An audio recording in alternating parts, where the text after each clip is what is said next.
Welcome back, everyone, and I cannot think of a better set to come into than this one for a Ruckus Play Like a Pro, because we're going to have some interesting matchups coming through for this one. My name is Gormizer, and joining me on the desk for this one is going to be Evan Rain Day Rainer, and I mean, Sadak, Phoenix. They both love Ruckus, even though Rubu was the one telling you about him. Both of them play him at that high level. I don't know where you'd get that idea from. None of them have had good performances. They've never played on Ruckus ever. Like, come on. But okay, let's give you the benefit of the doubt. Maybe they know how to play the champion. Maybe a little bit. He's going to be one of the champions that I hope has an impact. But if we're looking at the meta, certainly hasn't. And I think what you say, though, Gore, is really interesting. If Ruckus can be a part of this game, drafting will change. Yeah. Khan, Atlas, that's where everyone's going for. Maybe a little bit of Ashe, but Ruckus, he's been left by the wayside, and he's still the same champion. He's always dropped in and out, the same way a lot of Zen times have done that, a lot of Maeve. It's just in and out, and depending on them, not changed as often. Zen and Maeve changed a little bit more specifically there. But Spunky, the support battle between him and MidTow going to be huge, because MidTow has played phenomenal but is a little under the weather. Navi, I think, as well, has some people under the weather. I don't know if it's all the Arby's these guys eat every single day, but I think that at the end, but I think when you get to it, there's a lot of people who maybe aren't feeling their best going against a team that they have to be their best at. So how will that dynamic play out? Good questions for today. That's the one thing everyone always says about Navi and about NIP. They don't really make mistakes. You can't capitalize on a mistake when a team doesn't make one, and they don't let you take a they don't let you capitalize on them if they do make them. Spunky almost not always perfectly when he's playing mechanically, but he is incredible, especially with a lot of Dread Serpent stuns. You saw through time and space there. Phoenix, the other guy, we were talking about him a little bit earlier, and I know a lot of people who would probably pay good money to watch this guy keep playing Atlas. And lucky for us, we don't have to. We just get to watch it. And I think the same thing goes for people in Mixer Chat. You just get to enjoy it. And his off-tank play, even though we haven't seen the Ruckus a lot lately, is still just as aggressive and still just as good. You know, and let me tell you this. If you're new to Paladins and you're watching, one of the big difference makers between this game as a shooter and other games as a shooter, let's take Counter-Strike, for example, where you have tremendously precise aim being the difference between whether you win a fight or not. And whoever has better aim in that moment is probably going to win that fight. Positioning is important, but with Paladins, the amount of shots he hits on this Storm of Bullets, Khan. Yeah. I mean, I'm not saying this is the whole point I'm making. I can hit those same amount of shots. What Phoenix does is he is so good at using these abilities, decision making, every single moment. Yeah. It's not the front, especially like Ashe. Think of Ashe's weapon. That's not a mechanically taxing weapon to hit. No. A huge blast AoE. I mean, they could do that. That direction. Yeah, it's not that hard. But what makes it so special is the timing, the use, the target prioritization, the shield when it comes up, when you knock back, when you shoulder bash, defensively, offensively, how do you position yourself for your ultimates? These are the things that Phoenix does so well and is so impressive to me, and I think what gives that extra layer of a shooter to Paladins, it's not just can you hit your shots, so much more than that. And I think it's going to be interesting to see. I know Navi admittedly have told us that they are looking at this set. They were looking at this set more than the night set, and we actually got a chance to sit down with Lazy a little bit earlier this week to talk about this set, how they're feeling, and what exactly their thoughts are on SSG. SSG's biggest weakness is, I would say, counter-picking them. Also making sure to take the right frontliners. I don't think there's anything special that we have to do. We just have to play our own game, if anything. There's not much preparation into, it's mainly just the Imani and the Atlas that everybody plays around right now. I mean, I'm pretty sure everybody would say FRZ God, and I'm also gonna stick to that one. He's actually like really good. And most of the carries he gets, like he actually pops off a lot. I think it's the amount of space they can create for the carries to actually like do the plays and actually finish off kills. That's mainly like one thing, like if the tank gets kind of like nailed in the beginning, the carry already cannot do anything. He can't really push up, that's too risky. So it's mainly just the space they create. They don't have to kill anything. It's just about how far and how deep they can go in. I would say FRZ is like Mutu. It's like he doesn't really need a frontliner to create the space, so he can still make plays. Yeah, that's the true one. Like the ones that actually like have that is not afraid to actually do these plays, because it requires a lot of mental fortitude, because I used to play carry in the past and that completely broke down after a while, because I just got afraid of like doing mistakes and stuff. So it requires a lot. creating the space, but also doing a lot of calls for your team, like setting up certain situations so everybody's on the same page to like help each other the moment it happens.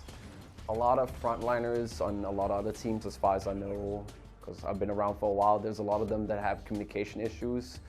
I can imagine Renegades is having that issue as well, with the frontliners not what do you call it? Communicating a lot with their DPS players to make these certain plays. I think they can easily compete with the best of the best. They can compete against us, then they can also beat NIP, I think. It all depends on time and like how the meta kind of like changes and stuff. There's different ways to look at the certain teams and like how they want to play. SSG is more like individual, a lot of like individual skill and like raw skill. So I don't know how to explain it, but I'm pretty sure SSG is gonna be really scary at HRX and most likely also MSI. It's a combination of everything. Yes, we like a big one, but we also have like our sidelines doing their own thing, like Mutu. So we kind of like, that's the thing we've mainly been fixing, is our communication and working as a team. Because like in the past, usually you could actually just play by yourself. Like you got a Genos heal and then you could just make a play and then you can kill like 2 people and you just carry the game. Now it's like different because of all the CC and stuff coming out that makes it harder for you to do these plays. And it's easier to get punished, therefore you have to kind of like force yourself into a lot of team play. Score prediction? I mean, the last time I did it with Envy, that was a 4-1, and that was almost Envy beating us 4-1, but I would say 4-2. That's the most boring question of all. It's actually... Well, a lot of good words coming down from Lazy, but it's the opponents, I think, that they're looking at that are very big. Actually, very important here is this is a unique matchup. This is not one that has happened yet, right. Although these two teams are scrimming each other almost nonstop. And you had kind of mentioned this earlier, but we were looking at Spunky. And on the other side, Mitau, someone who yesterday had kind of been feeling under the weather, might still be feeling under the weather. And we originally were saying maybe that'll impact the set. Yeah. It didn't. No. At the end of the day. No, Mitau is a great player, and he brings a level of a dynamic nature to the support role, which is hard to find. I mean, a lot of people can heal. They can throw it in the right spot, but when you know the decision-making of things like the Dread Serpent, isolate a 1v1, pick off a big DPS that's been a pain in your backside for your team, that could have rippling effects that support everything going well for the rest of the game if you continue to do that. Also, his min-max of healing and doing damage I've found to be one of the best, when we spectated him, one of the best I've seen. He is very, very good at making the moments that he has available in between mending spirits to count, and I really appreciate that. It's got so many killing blows the other week. Things like this, not every Maldamba's doing. Yeah. So to be able to do the job that you're required to do, which is the healing, and then know, hey, I got a little room on the side because I'm that good of a player to get some damage off too, that's what makes him special. That's why he's so important for this team. And I think one of the biggest things that we've seen coming out from him, and really from Spunky as well, the impact that supports have, the fact that he's finding these shots, but we're going to look at, I think, the stuns. I think that's where you're going to keep your eye on this one, because I feel like the damage is always going to be notable. Maldamba specifically is very big between these two support players, and to me, that means we're going to have to keep our eyes on to what supports are available, who gets them Maldamba, and whether or not that makes a difference. Freeze God is one of the other guys. Actually mentioned a lot by Lazy throughout all of this. One of the guys he had said, where very similar to Mutu, said, doesn't need a front line to set him up. We'll just go in and make the plays, and that it requires a lot of mental fortitude. And I think one of the things we've seen is that Freeze God is willing to, even if it might end up being a mistake, go in. He's his own setup, and I think the Shaolin was pretty devastating yesterday. I liked the way that he was able to kind of change, and because he was set 1 too, I think it also encouraged, although it wasn't part of the scrims, I think it encouraged people to see Shaolin perform well in the second set where Navi started picking it up a little bit more. I just think that this is a guy that has probably one of the biggest potential ceilings in all of Paladins. He hasn't been playing that way, though. I mean, I love FRZ God. I've talked the world about him, but he's lost a little bit of his form, and sometimes it's just about not being right on the day. Sometimes there are other team issues. I thought yesterday they made a huge step in getting back to the team that they were in that semifinal of last year. Well, I guess today's going to be the day we get to see. Is he on point? Is he feeling the way he was? I hope or so. Is it going to be maybe a little lackluster overall? Well, he's still been doing really well, and we actually have Kresnik standing by for SSG to be able to tell us how they are feeling right now going into what's going to be a monumentous set.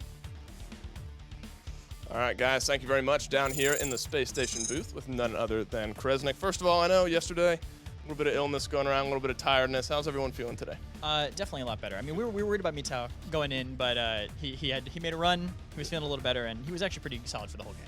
Good, very excited to hear that. And then, of course, going against Na'Vi today, with the way your schedule was, this will be the first time you guys have matched up against them. What are you expecting coming out of Na'Vi today?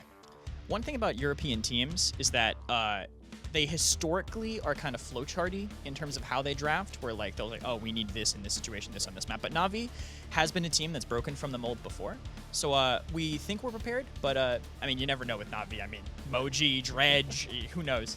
Do you draw, kind of going off of that point, do you draw some parallels between Na'Vi and like an NIP style team? I actually think they play pretty differently, which is interesting because they come from the same region. You know, Na'Vi had that kind of preference, at least in the past previous metas, for like those more solid tanks. Like they want lazy on that point tank, and Nip was going like double off tank, go in your face kind of thing. It's interesting how those styles developed when they only basically had each other to play against over there across the pond.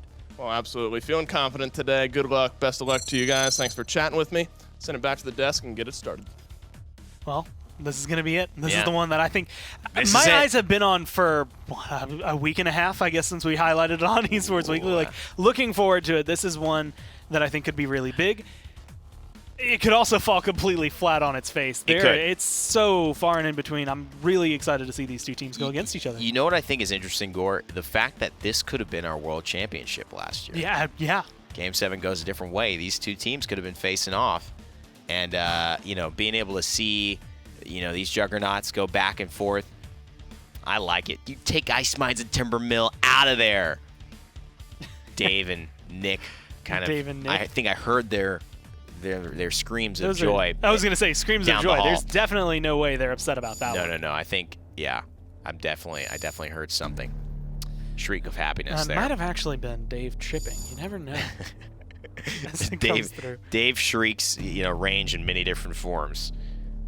And SSG here with a good Torvald Genos ban. Na'Vi now Pretty standard. Pretty standard. I think what we've seen be the development is the DPS ban here. Cassie was actually banned quite efficiently at the start of the season, but what it does now is it opens up Khan, Eevee, if you want it. I think that's going to be what they go for here. You have to, because SSG have FRZ You guy. about to get messed It's like up. we pay you to be an analyst. You It- come in, seriously. you predict it when it happens. I was going to come in and say, well, before the con, if a Cassie ban in your eyes meant that maybe one of these teams would want to branch out to the Ruckus. Like maybe he could come through since she is one of the biggest threats. But do you think it's possible? To be honest, I don't anticipate it because Sadak is the Atlas player here, although they've been working Rachao to get a little bit better. I think because of Atlas and Khan, you're just going to see Sadak mostly on those. Rachao will sometimes switch up, but this is what I like from SSG. This is what I think Pittsburgh failed to do, and if they're watching, hopefully they're looking at this. Sometimes when they picked up that Fernando in the slot, they could have saved it because the point tank was already picked up for Na'Vi. They went, I think, like it was like Khan Inara or Barrack Inara, something Inara, right? Yeah. They got both their tanks, so you don't need to pick up your tank unless you're really worried about triple tank.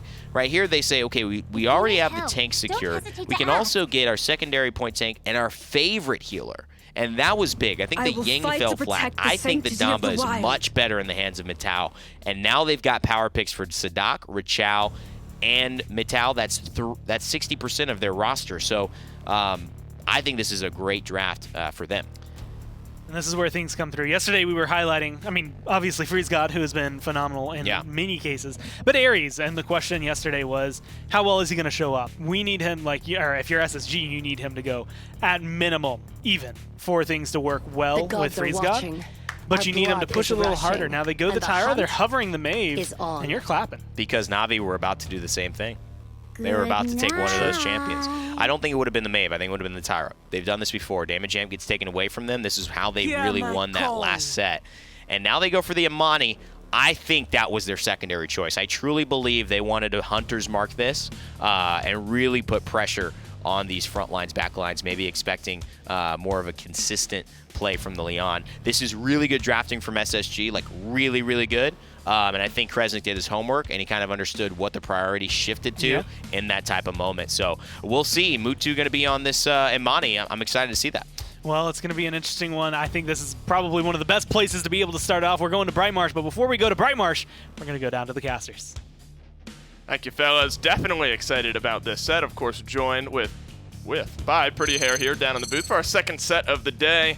And one person I heard groaning when the Imani came through for Na'Vi is Sadak on the opposite side. You know he does not like playing against Imani at all. I'm excited for this set, though, Nick. I mean, this is potentially number 2 versus number 3 in the league right now, the way these teams have been playing. Right. I'm excited to see how it plays out. Yeah, I think it's going to be a good one, especially with the way that Kresnik, I think, is approaching this match, and by proxy, I think the way SSG is approaching this match, very methodical, like really wanting to inspect this draft for Na'Vi and try and make sure that they are as least comfortable as possible. The Imani 10th could, if that's a problem for them, that's one thing that I think mentally could screw with SSG. If they get wrecked by Mutu's Imani here, they're going to really, really start to think maybe overthink this pick, letting it go 10th. I mean, Imani has worked out very well for SSG in the past. Aries actually on Brightmarsh, so maybe they'll draw some parallels to the last game. Saw how it worked for them yesterday. Maybe, hopefully, taking some notes from that and defending against it here today. And sort of to your point, very methodical. I know Kresnik is very good and smart about how he looks back on the past drafts. Ooh. Good for first blood there for Aries. Natus Vincere, though, they're on the point, 57%. Very, very good setback there. Hunter's mark is ripping people apart. A lot of synergy with the rest of this SSG comp. Lazy does manage to stay alive. 60% grab for Na'Vi. That's the big thing to note here is Na'Vi's objective play. Can SSG win these fights fast enough for it to matter? Look at Natus Vincere just so funneled right now back on that back patio area. The firebomb was good, a couple grenades as well from Aries, but it's instead Natus Vincere who come tearing back, find the kills, 75% for them. The good zone sees this as 1-0. Spacestation had a little bit of fight back there, but Natus Vincere knew seemingly when to pull back and then when to re-engage. It's a tough matchup, I think, for FRZ God to play into. This Imani, having that root cripple almost on demand, he has to be on point to take her down, just like that. I think this Atlas and Tyra got a lot of value on the left-hand side. Really, really, you could see Phoenix almost struggling. He kind of just got bullied around, pushed wherever they wanted him to go. But blow for blow, both these teams very aggressive, very confident in themselves. You can see that reflected here in how aggressive they're being on this. This is a defense. This is them full court pressing Na'Vi. I mean, across the board, slash lines are all looking very even. The Midnight gets in, gets a little bit of poke for him under the guise of his ultimate, but no kills just as of yet. Ice Storm goes off into a bit of a smaller corridor there. Sadak is going to be the beneficiary of that one, or I should say Mutu would be. FRZ guy gets traded out.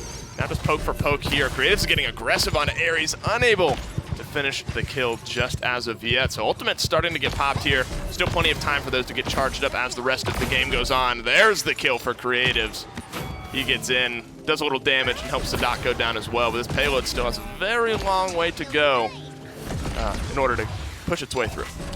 I like what I've seen out of SSG so far, and I like what I've seen out of Na'Vi. You can tell that when mistakes are made or when plays are made on either side, these fights go pretty convincingly in that team's favor.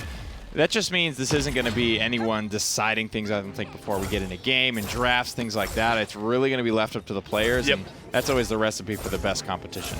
I mean, these two are very strong drafting teams, very strong mechanically as well, and I don't think I could have said it any better. At the end of the day, it doesn't seem like either team will put themselves in a position right off of drafting to fail in any of these. Just who shows up, who makes the plays when their name is called. Right now, the Ice Storm is going to poke away some damage. That was pretty quickly charging. FRZ God bounces up, gets a little bit of damage put in onto him. That's a double now for the Eevee. They prioritized it highly, and they're going to get a triple kill out of it and help this payload move forward. 20 seconds on the clock left and only an Ice Storm for all of that. That's a good sign from Na'Vi. SSG have a lot to work with. They got to get out, and they got to start making moves here, though. This payload is barreling down on conversion quicker than I think they hoped.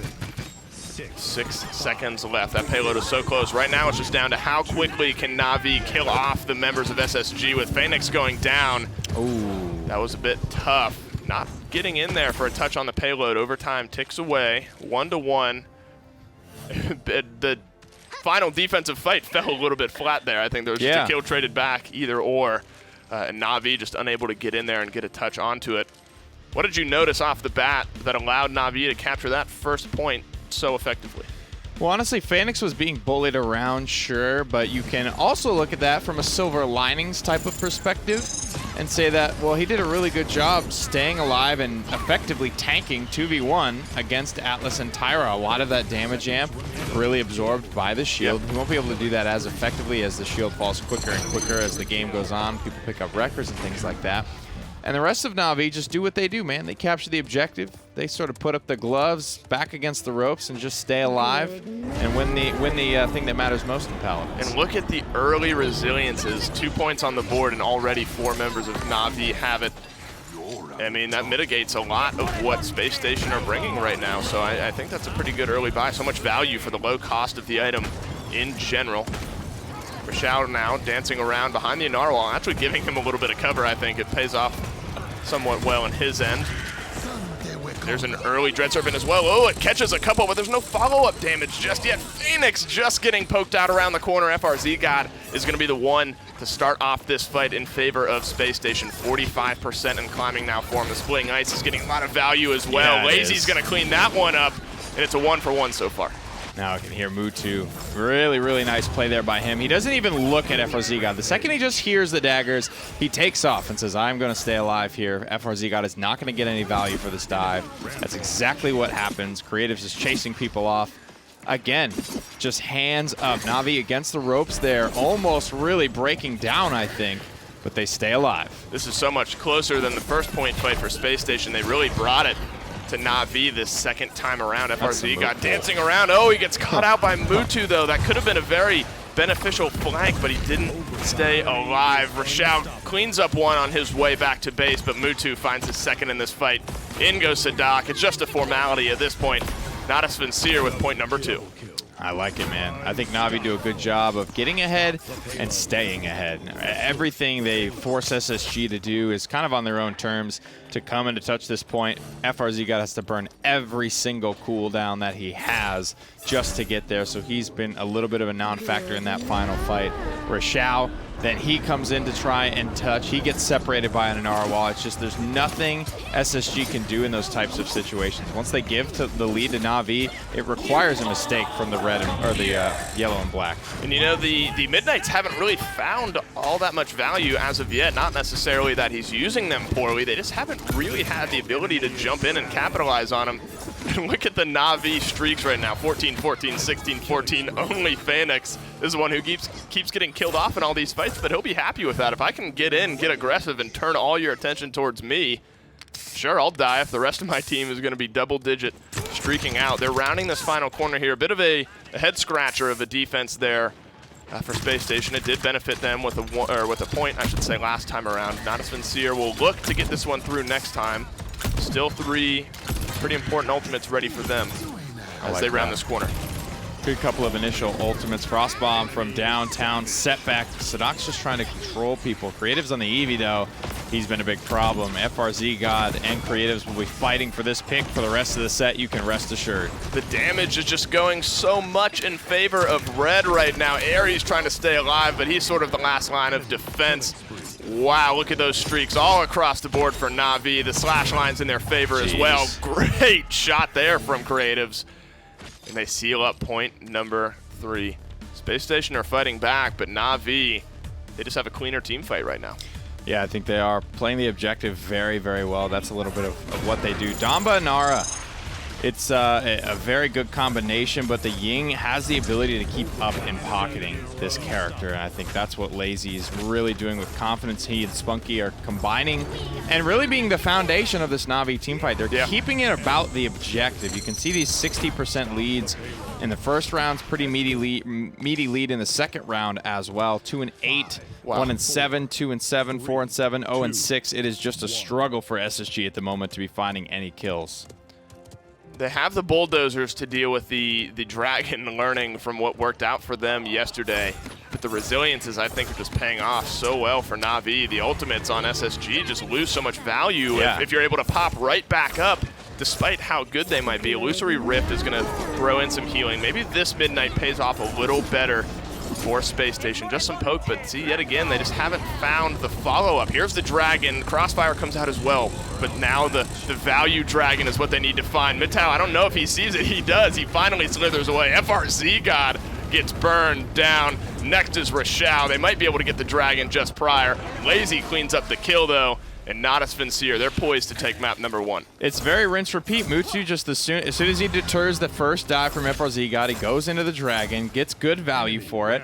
And the big thing is the resilience here. SSG, the only things they have to really initiate with are Midnight and Dread Serpent and maybe Exile, but all of that is just hard crowd control base. It's all getting super mitigated by resilience. Space Station at this point, they're just trying to jump in, find a touch. Well done, but it's one by one by one. Natus Vincere. That's about as convincing of a game number 1 that honestly maybe should have been a 4-0 the way Na'Vi are playing. I'm excited to see the slash lines because I think by the end of it there were some 20 streaks burning away. Na'Vi, they're just looking clean right now. Yeah, man, and SSG is honestly pretty good at Bright Marsh. Yeah. Like they had one of the most memorable games of HRX against Team Envy on this map. So for them to just get obliterated here is not a good sign. Well, Na'Vi, they're the pace setters. They're the pace car here in map number 1 of set number 2 of our Friday. Let's send it back to the desk and keep it moving. Well, the big question really does kind of come down to what was it that SSG were lacking on the point fight? Because they barely got a defense in that map. Yeah. And, round 1, if you want to argue it because it goes 1-1, it's half-half. Well, right? we'll go on. Round 2 and round 3. So the question you're asking, what went wrong? Let's look at all right, damage is gone. Anyways, point I was making is what continues to be the theme is that look at these numbers, right? Look at the amount of damage Ares does. He's top damage in the game. Look at the amount of damage Rachao does. He's better than every other tank on the side of it. FRZ God, he's top damage over anyone on the side of Na'Vi. You look at Sadak, he's contributing a ton of damage. Beats Phoenix by 8,000. What's the difference? Natus Vincere have a better point fight. Yeah. They have better target prioritization. They hold the chokes better. They punish dives more efficiently. There is no crazy answer except for the fact that there was no more efficient use of their damage than what Mutsu and Creators put on the board. They didn't do as much, that's for sure. Yeah. But they got the finishing blows and they held the choke so well. Ares, with his lack of mobility, sacrificed that for the damage amp, but FRZ God could not do it alone, and they just had all the answers. And I think when it came down to it, it's actually very appropriate that we highlight the supports. And, well, Spunky had a very large impact on this. And that's one of the things is when it came down to it, everyone on Na'Vi just didn't die. Like, there were so many moments where I looked up and it would just be like, oh, okay, like right here. Lazy's on a 15 streak, look down. Oh, Lazy's on a 20 streak, looked up back. Lazy's on a 24 streak. Like, what's going on? Like, and is it just the healing, or was it the point fight? Was it the controlling, or was it, like you said, Ares not being able to push forward, kind of not being as big of a factor in that fight? We already know that Ares can't go 2-7, but FRZ God, I think he only gets a couple of kills as well, so you can't really isolate Ares as the issue. What you do have to just look at is the overall team dynamic and how they approached it.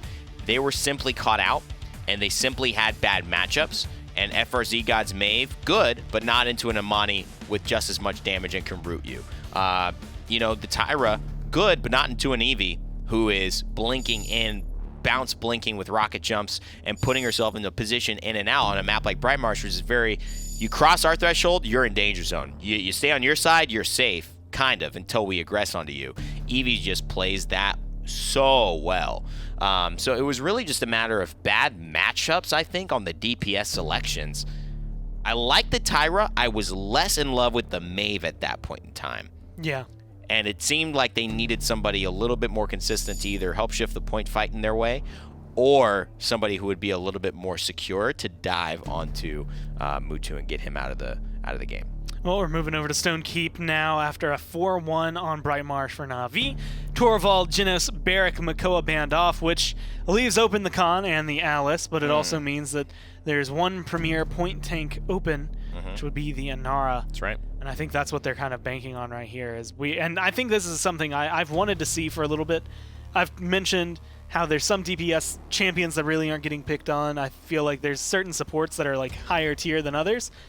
But no one's really popped the bubble that is the fact that point tanks really have like 2 good champions. And they almost always make it through. But when you upset the order like this, do you think this is going to cause a rupture for Na'Vi?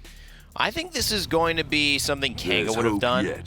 I don't know if Na'Vi in reverse would have done it. I'll put it this way. I think Na'Vi are flexible enough and confident enough to not worry about not taking Inara if they felt there was a better pick that would be more significant in the draft. I think they could play around it more successfully because Kratos and Mutu are the engine of this team, as well as Phoenix, and he's the off-tank. So they would have got their Khan, but they might have picked that Cassie. You know what I mean? That's what I think they might have gone for.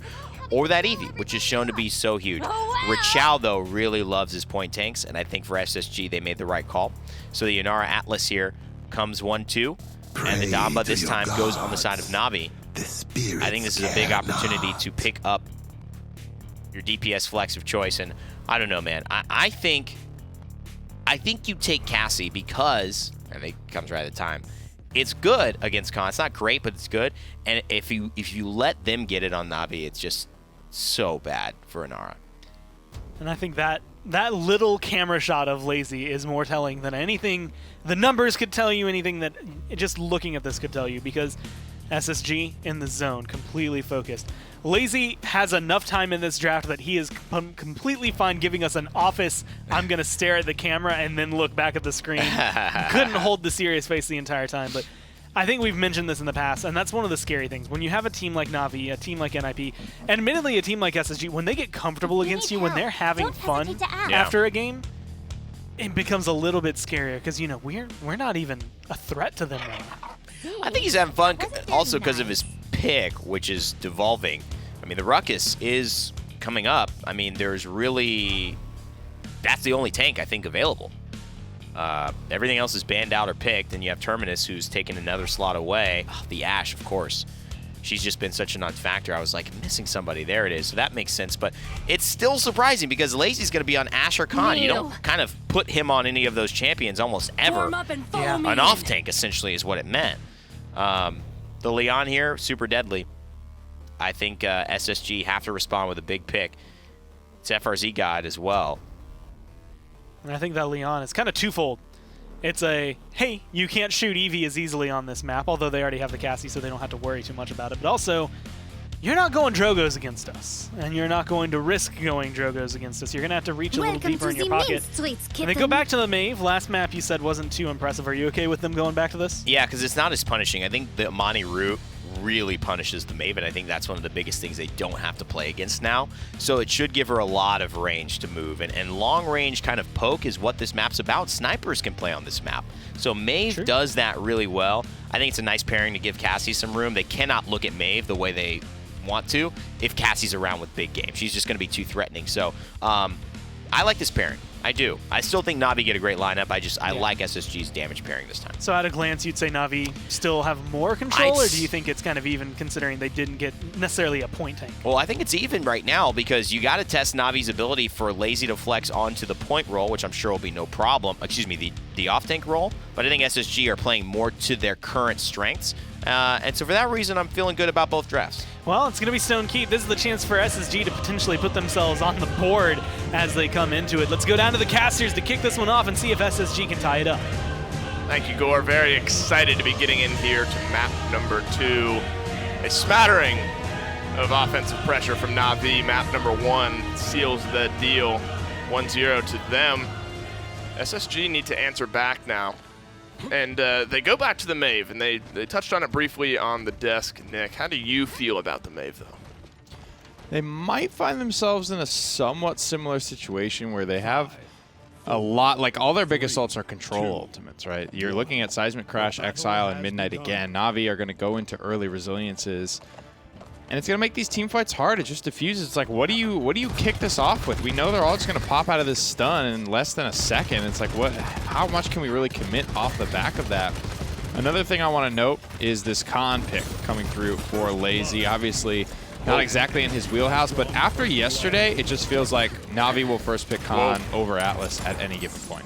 Mutu starts off this game with a very fast double kill. He just sat up top, fired away on the Leon. Oh my, nearly gets FRZ God fresh out of base. Doesn't quite get it, but he does get Sadak. 51% Natus Vincere retake. The question was, they don't really have so much of a traditional point tank in the sense that Ashe kind of fills that role, Khan can fill that role, but Inara is about as point tanky as you can get. And we saw Lazy just run the Inara right off the point. They didn't have a chance to even really sit there. The 30% that Spacestation had was from when Inara was able to stand on the point right off the bat, but Natus Vincere found a double kill with Mutu, and that's all they needed to get Rochelle off the point.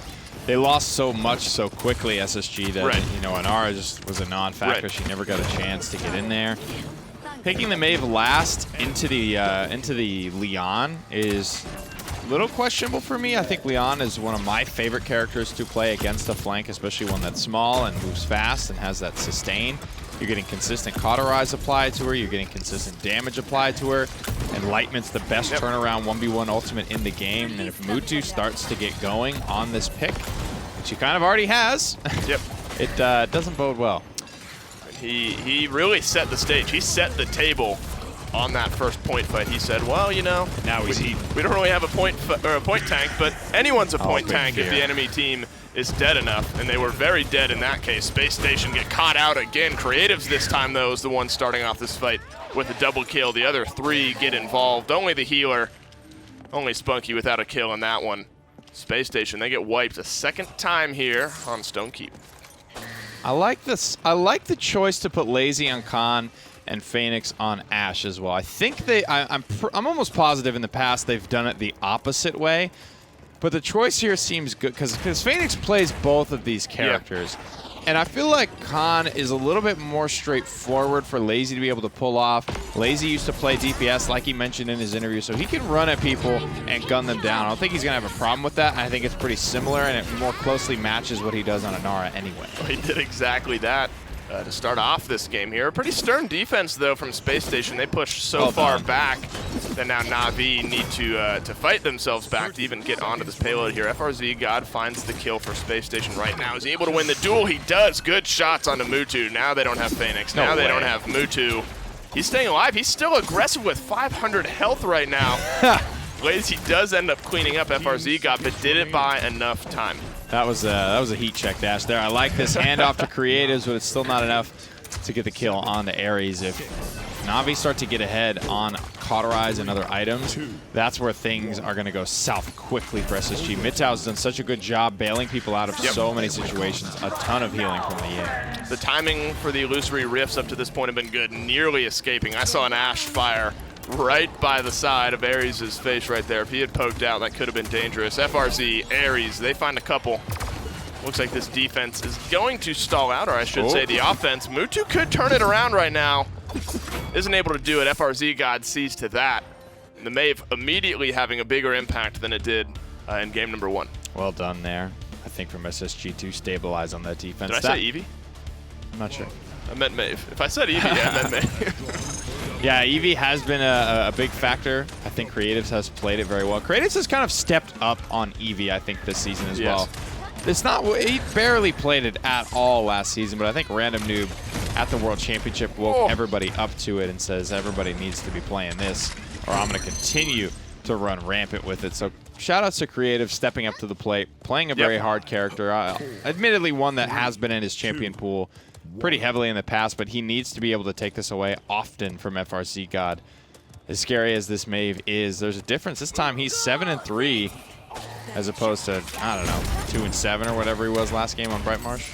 I guess I was right either way. The Maeve definitely having more of an impact, but Eevee in this case looking very good from Creatives. The battle for the, oh, nice shot. That's a prediction. He backed up right into that one. And while all the fighting's going on up top, Creatives just wraps around the backside and finds some damage. Illusory Rift is going to try to top off the 3 remaining members, but it's not going to work. No. Too much damage comes through. Natus Vincere, clean, cut, and dry.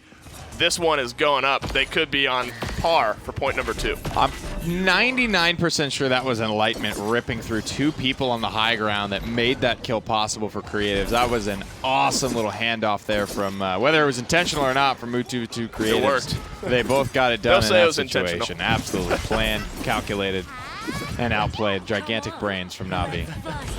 Well, the kills still are coming through here. The assert dominance comes down as well. Way in the base of Space Station. That's just going to seal it up. 99%. Overtime expires. 2-1 now for Natus Vincere. Space Station looked good on the defense, but Natus Vincere's mid-fight has just been so clean this game. I don't know how they were able to win that one, to be honest with you, man. I mean, Exile came out, I think, out of 2 or 3 people. That's a really good way to get it going. And they just weren't able to. I don't know how Na'Vi was able to sustain through that. It didn't. They didn't use Dread Serpent. I don't know. And they used Assert Dominance way later. You could see Phoenix just used that to sort of get that 1v1 against Inara, played by Rashao. Setback's going to pull Lazy, but it's really just kind of overkill at that point. And I don't know. SSG looking like they are at a loss for answers at the moment. I mean, again, their defense has looked pretty good. I mean, they're forcing Na'Vi back right now. They still have a minute and 40 seconds to hold this ground right here. But you're very right. I think the point fight, the mid fight, is where they need to figure something out. Trying to squeak some shots around this corner. That's a good Dread Serpent. Unfortunately, that's a better Inara wall that prevents any sort of follow-up. He wants it. He wants this Enlightenment. He wants another double Enlightenment for himself. Just going to do it with the autos instead. Creatives gets one, Mutu gets the other. FRZ God, again, continuing his high level of play now on the Maeve, but it hasn't really been enough up to this point. Mutu, Creatives, Lazy, they're all running rampant right now. It's the same thing over and over. These teams, these two just rip each other apart. Once you give them an inch, both of them have the potential to take that full mile and obliterate 5 for nothing, 4 for nothing, 4 for 1, 5 for 1, somewhere in that neighborhood. Right. Just like, it's almost like once you give a very good Paladins team a little bit of a lead, it's very difficult to come back, and it has to be that team in the lead that makes the mistakes, and as good as they are, they don't tend to make them. Not when you're under control. At that point, you just say, let's keep doing exactly what we have been doing. Another good wall. That puts Lazy in a bit of a precarious situation right here. The shout is going to give him some healing back, but Mutu and Creatives, in the meantime, they've continued on the fighting. They don't care what's going on off to the side. The Leon fires away for 2 now in this fight. Make it a double. Good for 3. Mutu is not missing right now. Yeah, this is pretty scary stuff. And like I said, SSG are playing well. Mutu's having one of those days, it seems. Creative is not Creatives far as well. behind him either. Lazy 7 and 5. Phoenix right there with him. After a 1 and 3 start, Phoenix has really clawed his way back into the KD charts, but that's not even really what this Ashe is there to do, what she's about. There's the connection there. You can see the Enlightenment just used by Mutu. I don't know how. It's hard not to take those. He was just exiled before that, so just trying to stay alive. And that was my biggest question mark, is like, how did Na'Vi survive that exile and the follow-up from SSG? If they're not winning that fight, I don't know how much better of a start they're going to get. I don't think there is much better now on map point for number 2 here. And you called it. I mean, honestly, I think anyone could have seen it, but the early resiliences have really stunted a lot of the ults coming through for Space Station. The seismic crashes, the midnights, they haven't had the same level of effect as the ultimates could potentially afford without the resilience around. FRZ God finds a flank. Here is the midnight, though. They need to find some value for it. The Dread Serpent cancels out just a little bit, but Sadak is going to be the one to find a kill. So they do get at least 1 kill worth of value right now, but can they capitalize? The fast cap gets them up to 58, 62% now. But Mutu, he keeps firing away. Midtow gets overpowered.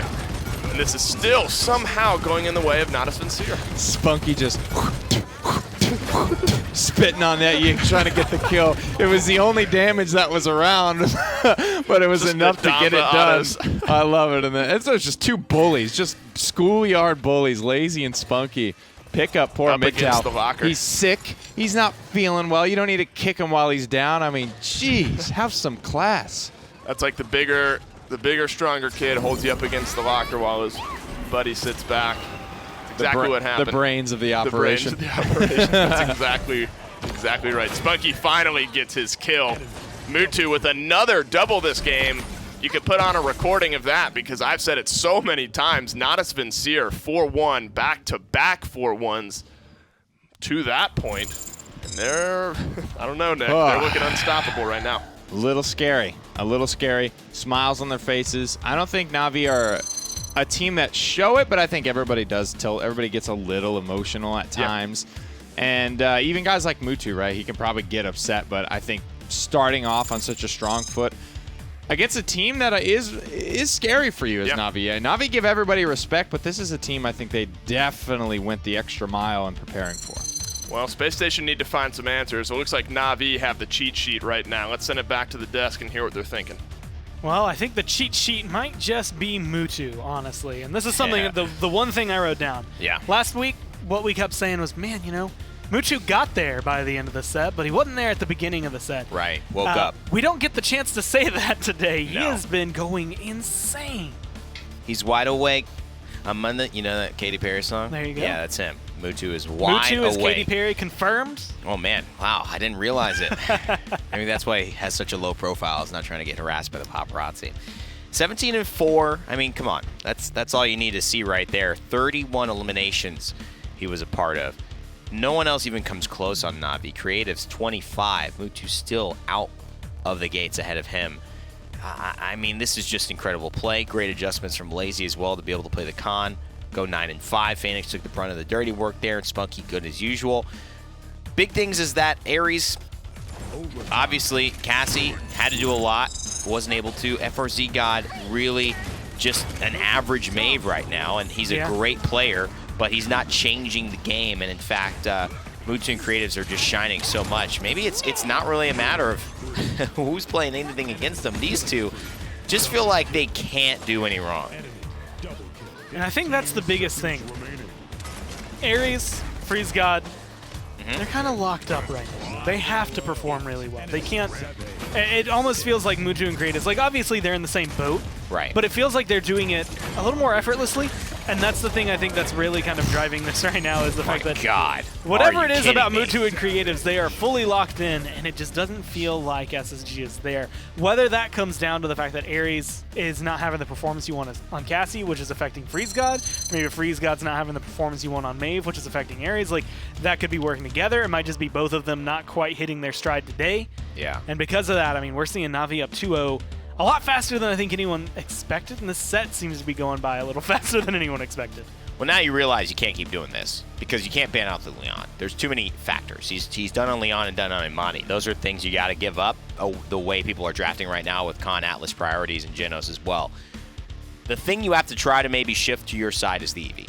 The only way to go about that is probably to ban her and to give up a Genos but get maybe a Con Eevee in response. The problem is you're giving up a Genos Atlas in that type of situation, depending on if they choose first or second place.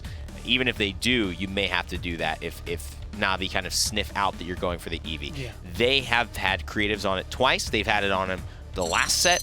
They've had it on him last week. They are loving Creatives right now on this Eevee, and Creatives is loving it too.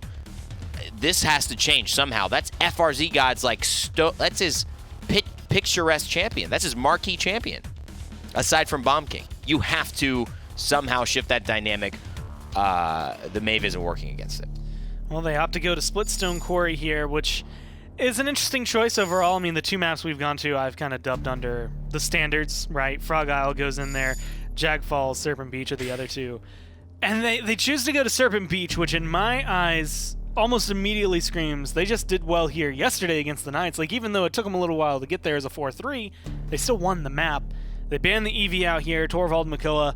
Selfish. I mean, I think they're just dealing with what SSG have in mind and dealing with it appropriately early. Yeah. I mean, Na'Vi are so good at this. If we can't have it, you can't. And that's what's happening right now. And they're still going to get, because of this, it's filling a DPS ban slot. So now, you got to ban Genos. and get Atlas and then get Khan your favorite front line. But they're going to ban Amani. So you're going to give them... Yeah. Well, okay, you can get Khan, Atlas, Genos. Because the idea was if you... Usually that's the Atlas or the Khan ban slot. So now they match them for the DPS. So SSG will get 2 technical power picks here. And Na'Vi are going to have to decide between Khan and Atlas. And it's the way to approach the draft right now. A lot of teams have been talking about this, especially when you see the other team. Like, if Na'Vi ban Khan there, you can ban Atlas and have no worries. The fact that they ban Eevee means you have to do those jumping jacks. Who's going to hit what? Where are we going to be? Am I jumping through this hoop? Are you jumping through that hoop? Like, what's going on here? And they say, screw it, we're just going to leave them all open. And then if you're second pick, you want to position yourself for 3 main power picks on the table. So you can grab 2. And then they start going to normal and you get a lead. If you are first pick, you're obviously trying to set up 4.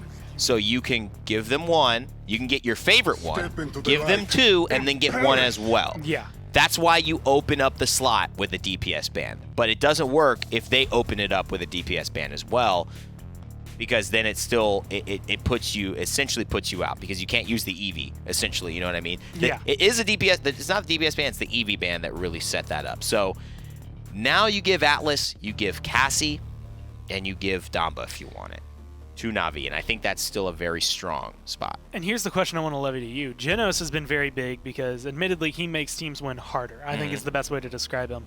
But what we've been seeing, especially these last 2 games, has not necessarily been SSG blowing Na'Vi out of the water or even keeping even. No. Do you think Genos is going to be enough to even equalize that performance? Like, are they going to be able to deal the damage? Not yet. Not from what we've seen. They haven't been 15% away from winning these games. They've been like 80% away. Yeah. So they're going to need a little more than that. I kind of muttered under my breath, because there's still the Barrack in our conversation. Na'Vi are going to take their preference. They don't need to worry about the healer. They'd rather have their preference in front line. And so they'll grab the Barrack. The Bomb King is the thing that's surprising, though. And I wonder if they're doing it to obviously work for creatives. Obviously, Phoenix likes playing that right side. They really prioritize that right side. Yeah. And near the fidget spinner. And they're taking it away from SSG because he's a very threatening luminary position on this map. I think the Maeve here still goes clunk for me a little bit. She's got a lot of room to work, don't get me wrong. But I worry about her in that corridor with Atlas Bomb King. I worry about her impacting that fight enough and not just getting blown up. It kind of feels like to me, Eevee is well, we're not going to be able to get it, and if we leave her on the table, then we know you're going to grab it because it's Freeze God's go-to pick overall.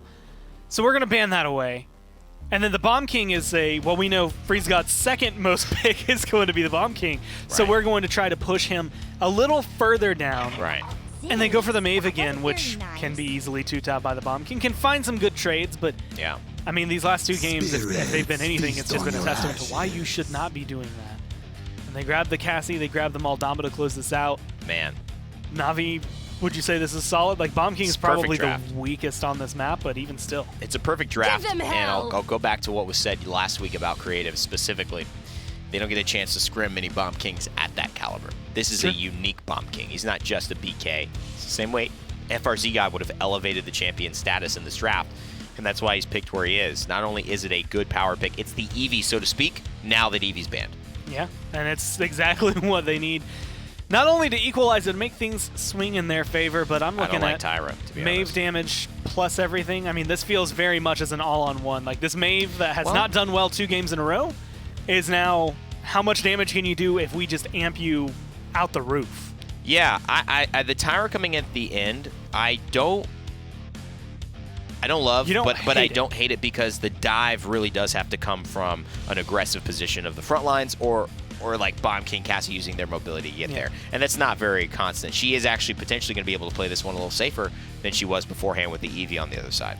Well, Maeve right now is 0 for 2. Let's see if she can at least bat a 33% win rate, depending on how this game goes, as SSG pick it up once again, but we're going to Splitstone Quarry, so we're going down to Dave and Nick.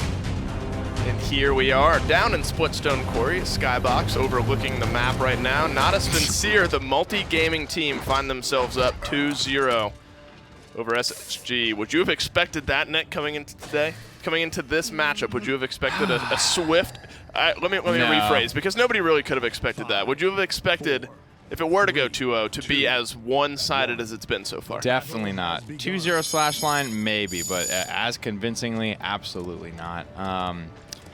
Concerns here for me is the Impulse Cassie, man. I mean, the Maeve has been so heavily invested into. Double damage amp. Freeze God needs to get it done. You can see how patient Mutu's being. Yeah, he does not want to get picked. He has not even gotten off his horse. He's still in the back on his horse right now. He knows they come up for that booty. That's right. He gets chunked out a little bit, actually. He's able to back off right now. Mutu actually, his patience pays off for him here in this case. They get rid of Sadak. That's an important key frontliner for Spacestation. That forces them back, and Natus Vincere retake the point. Oh. Ooh, good rewind. If that were a little further back, that could have been bad for Ares. Luckily, Yeah. just over the edge, just a little bit of a vision block there from the overarch.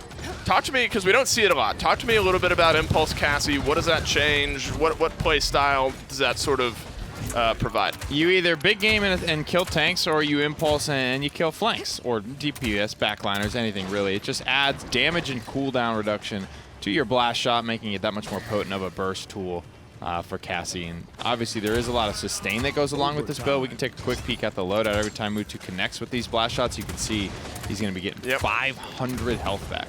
It's good for, I can't really do the math that quickly, a fourth and a half, whatever that would be. Some big amount of healing, whatever it may be. I really did try to do the math there, but I couldn't do it. Midnight finds a vision block, but no kills. Freeze God actually may trade out his life for it. The setback delivers him right to Phoenix here. 99% for Natus Vincere. Through time and space, doesn't connect for any kills. Mutu comes back out of hiding for a double kill on the Cassie. Now it's down to Ares. Now it's down only to Genos. It's not going to matter. Mittal is not going to be able to dip his toes in that water. It's too hot. Natus Vincere 1-0 on Splitstone Quarry. Is that a grumpy bomb? Something stunned them out. There's no ultimates that were used for it. I guess it must have been. Must have been they just got hit by a grumpy bomb there. Space Station Gaming struggling a little bit here. You can see the idea behind their composition with the double damage amp into the Maeve. They're confident in their Maeve. They're confident in both of their aggro frontliners, able to get in there and use this damage amp to really do some sizable pressure to Na'Vi. The Na'Vi, through Mutu's extremely patient play, you could see that.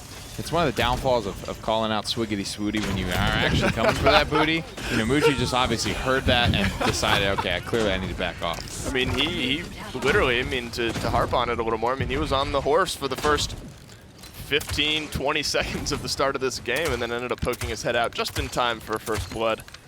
Space Station had a little bit of pressure there for themselves. They're able to push Natus Vincere just back off of the payload here.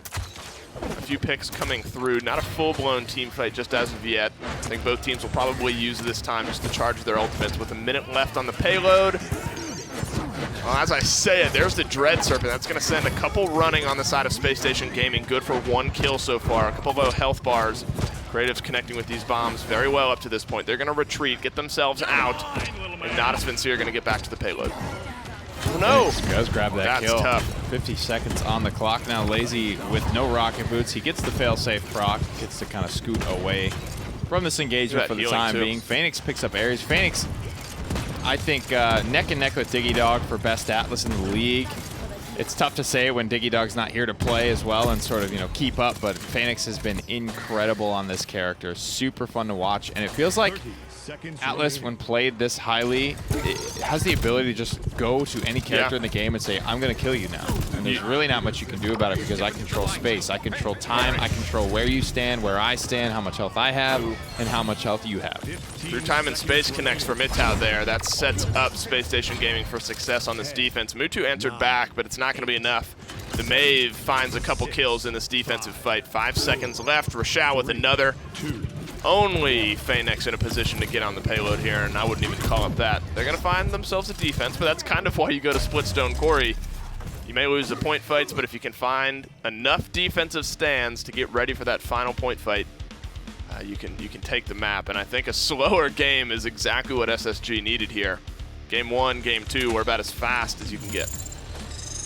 And I want to say it was Lazy that, like a long time ago when he was on NIP, talked about how annoying it is to play against Mutu because he's so patient and he'll stay on his horse for an awkward amount of time and just not be fighting, and you're just kind of looking at it like, what are you doing? What are you doing? Come, let's play. Like, let's fight each other. And he's just like, nope, I don't like this. I don't like this scenario that I'm in right now. And I think he takes it to a new height with, staying like this corner far back, but now he has Scout, so he should be able to play up a little bit further and just sort of be aware of where this Mave is coming from and how he can play around it. The Brazil counter as well, in this case, is up to 8 right now. Mutu gets aggressive a little earlier on this time and catches a lot of damage. That may make him think twice. Assert Dominance, Crossfire, all these ultimates starting to come out, as well as the Dome Shield. That keeps Lazy nice and safe. There's some Exiles. Can this change the fight around? It at least gets Ares out of things just for a few moments. Nearly goes down. The second chance is going to refill that health bar up to about halfway. Another overpower is good here. Kills getting traded back and forth, though. Midtown, FRZ God with the 2 for Na'Vi, or for Space Station, I should say. Spunky and Lazy, the 2 for Na'Vi right now. It's a 3 versus 3 now. Natus Vincere, 39%. That's a good Dread Serpent. Nice. Sends Rochelle running, and that's good for a kill. Very, very nicely done. The second the shield goes up, that tells Spunky, all right, he's feeling defensive. He's not feeling good right now. Let me hit him with the fear drop. That's what Impulse Cassie does right there. Blows up 75% of Maeve's HP before she's even aware that Cassie's there. She's able to, it didn't find the kill, but it was able to get Maeve just out of the fight. She had to get back out, get some healing here. 99% for Natus Vincere over time. Starting off, Creative starts this fight on a Sadak. That's a good midnight for FRZ God, and he's able to hang back and do some damage, but he's pretty much left alone here on the backside. If they turn and find the damage, he could be the next to fall. Oh, but he finds a sneaky kill on a Spunky there, but it's not gonna matter. Natus Vincere 2-1 here. They win another point fight, and they're pushing for 3. A good start, certainly for SSG, but I think it's the Dome Shield and the Exile that are very, very good. They got the breaks and the emergency breaks to pull with these ultimates from their front line, and it's very, very difficult for Space Station Gaming to really fight through that. You really can't destroy a Dome Shield unless you kill Barrack. That's the only way to bring that one down, and Exile can be mitigated by Resilience. But it can and it can't in a way, because as soon as people start picking up Resilience, I think as an Atlas player, you just say, well, who's my priority? I can just chain Exile this player over and over again, and there's an element of, yeah, they'll pop out in a second, but I'll actually be able to hit them with all 3 Exiles, right, as opposed to only being able to hit them with 2 if they have to eat the full 4-second duration. And the Exile did find some good value, even if it was just on to Ares in that case. It was the only one that we saw. It was enough to tilt things back in favor of Natus Vincere. The second round of ultimates starting to come up here. Oh, that's a good Dread Serpent right through the crossfire. It looks like the cooldown got refunded, but what's important is that he wasn't able to stay in the fight and use it. Rochelle with the only answer back here from Space Station. Natus Vincere with some well-timed ultimates. They're winning this fight. Let's take a look at the damage charts and the slash lines. I feel like, Mutu's done a good job of staying alive against FRZ God. 7-4 turns to 7-5. Top damage in the game. But moving around and trying to stay invested in winning this fight before it feels like Phoenix and the boys can win the fight. This Bomb King and this Atlas certainly. Oh no, bringing him in a spawn too. The overpowers have been good. I mean, if you're trying to find something that's been looking pretty good for Space Station, Rochelle has been pretty spot on with the overpowers. 2 for 1 if you consider that overpower part of that. Midtown, another kill. He's had his toes dipped in the kill pool a few times in this game, a couple 3 times in spaces. Some regular kills of the other sort. Mutu, how has the Impulse Cassie looked to you up to this point in this game? I think it's been good. I think he's done a good job keeping Freeze God back on the ropes. I think most of these kills for Freeze God are happening on these payload pushes and not in the mid fights when they really need them most. Right, that's the slash lines are easy to be skewed when you're on the defensive, because that's when you can kind of pad your stats, and then when the next mid fight happens, if you're on the losing end of things, they start to tilt the opposite direction. Through time and space, doesn't find any kills. Instead, Lazy throws down the Dome Shield. There's the Assert Dominance as well. Creative's going toe-to-toe with the Mave right now. FRZ is going to get the better of him in that case. Sadak is low health here. The Assert Dominance, though, keeps him nice and alive, but he has two damage dealers up in his face. I should say Phoenix and Barrack. Kind of a hybrid right now, but Natus Vincere, they're finding the kills, and this payload, it goes through. Jeez, and there's still 3 people up from SSG to contest it. The setback, very good from Phoenix as he moves to, I think, 12-1. Phoenix's Atlas is so scary. And it's getting to the point where he looks so damn good on Khan, where we saw him let Atlas go. We said, we'll take Khan over that Atlas. You guys can have it for this one. And then to be able to pick it up and look this nasty on it, it has to be addressed here. I think Phoenix and the front line for Na'Vi are too good when they're comfortable in playing power picks. And that's such a solid point in that. It's like, of course Mutu, of course Creatives, they're playing a great game right now, but Lazy and Phoenix have dropped the figurative shoulder and plowed some space out for them just to operate in the back line there. 6-4, 7-6 for Creatives. Yeah, I mean, honestly, even Slashline's looking at it. 13, 2, and 11. You have to be careful if you're going to try and play against Phoenix on the Atlas. I mean, jeez. It's crazy. I mean, Mutu's only +1, Creatives is +1, Lazy's even, but that's pretty Na'Vi at this point here. To the high ground he goes, Creatives. It's that smooth jazz now, rolling through, coming at you, WB 95.5 in the morning. I was going to start casting, but I just enjoyed that way too much. He baits out the crossfire, does end up getting a kill. So 1 for 1 there. Not maybe exactly what he was looking for, but it did. Well, it got Space Station turning their heads. It got them out of the fight. They have 57%. The kills are rolling red right now. Ooh, here's some exiles. This could change things around. Not if Rochelle hits the overpower. Right into the fidget spinner goes Phoenix, and Space Station, they look poised to take their first mid-fight. 4 seconds, 7 seconds, 2-1 on Phoenix. I mean, they're going to need another 15 seconds just to get their feet under them, and I think by that time the payload will have already gone the way of SSG. Does that all stem from Creatives just getting a little too aggressive on that King Bomb, do you think? I think it comes from, yeah, that was a little bit of, I don't really know where I want to go with this at this point. I don't have the turning radius to go back the way I came. And finally getting value for some of these more powerful ultimates for SSG. Getting an insta-kill into the fidget spinner is something that hasn't been a super big factor. True. And combining that with a couple of other big picks, it's all well and it's all good here. SSG grabbing a payload here on Splitstone Quarry. This payload's moving a lot faster than it had been on the Natus Vincere side of things. I think that's the first payload they've gotten all set. They didn't get any on yeah, Bright I Marsh. think they probably got just defenses. They got defenses on Bright Marsh. Certainly nothing on Stone Keep. Yeah, I think you're right. Jinkies. Yeah, because remember there was that one kind of jank defense they got on Bright Marsh that gave them a point where they just weren't able to get in and get a touch on the Na'Vi side. So that was their point there, and I assume much the same on Stone Keep. So they figure out the mid-fight. Ooh, good double setback there. Sets up a couple kills for the boys of Natus Vincere. A super impactful fight, 1.5 minutes left on the payload. Space Station are just going to back off and regroup themselves here. What went right for Space Station? We kind of talked about a few things that we saw. Maybe it was the King Bomb, a really good overpower. But do they seem a little more cohesive as a team to you? I was surprised that Creatives went for the King Bomb in the first place. I think that's a rotation that he hasn't made all game, so it would have caught Ares off guard. I think he could have just won that blindside 1v1 where he's hitting the first shot, and then he probably could have rolled the King Bomb down into the team fight, because Space Station would have probably went to respond to that, grouped up in some form or fashion, and made themselves a little bit more vulnerable to a King Bomb. Sadak, in this case, though, starting things off here for Space Station. Losing Mutu is pretty big for Natus Vincere. With 5 seconds left, they need to follow up with some kills. Unfortunately for them, it's going to be Lazy and Creatives who are the only ones doing the killing in this case. With 30 seconds left, Space Station are down 3, maybe 4. Natus Vincere are not going to get too aggressive here. 25 seconds left. They need to get back in, get a touch. They're pretty far away. I figure this will be at 10, 15 seconds by the time they're even back in this zone.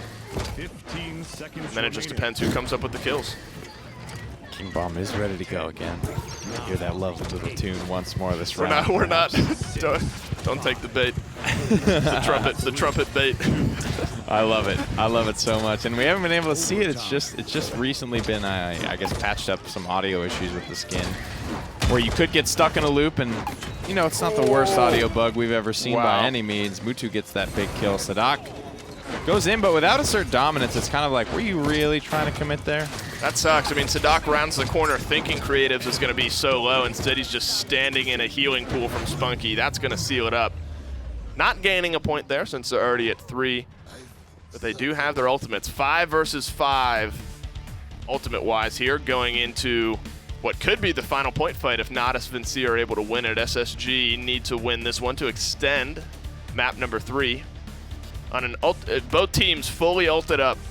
Which composition do you like better in a mid-fight? Yeah, I think that's sort of the beginning of the conversation, is maybe they don't commit there because they don't want to just be out of gas regardless in the next round. Ultimate economy is certainly important, but given the way that Na'Vi have been able to really slow down these fights with their ultimates, I'm liking just the way they've shown that they can use them a bit better. I think they have a slightly easier to leverage comp. I think you're looking at just the frontline ultimates, assert dominance, and overpower as getting guaranteed value at this point. Well, there is the assert dominance. There's and one. Mid-Tow as well. Through time and space, that's as much value as you can hope for with that. Dread Serpent gets a little bit of value as well. The Dome Shield comes down just to protect up Lazy right now. Crossfire firing away. His health bar so low. Oh, the bowling ball nearly gets him out alive. The shielding was almost just enough. Spacestation, they use 4 ultimates to get to that point, though. There's the overpower to secure up Spunky. They're going to have half fast cap now. Natus Vincere, they have 3 ultimates available if they want to try to retake this, but they need to get through here soon.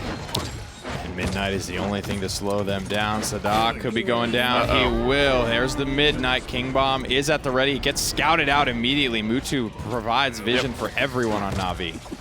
I thought it was Resilience, and then I remember they're waiting for that Midnight to come out, for Scouts to come out on the opposite side. Natus Vincere, they lose heavily the first half of this fight, but they save the proper ultimates for the proper time, and now they're the ones dictating which way this game goes.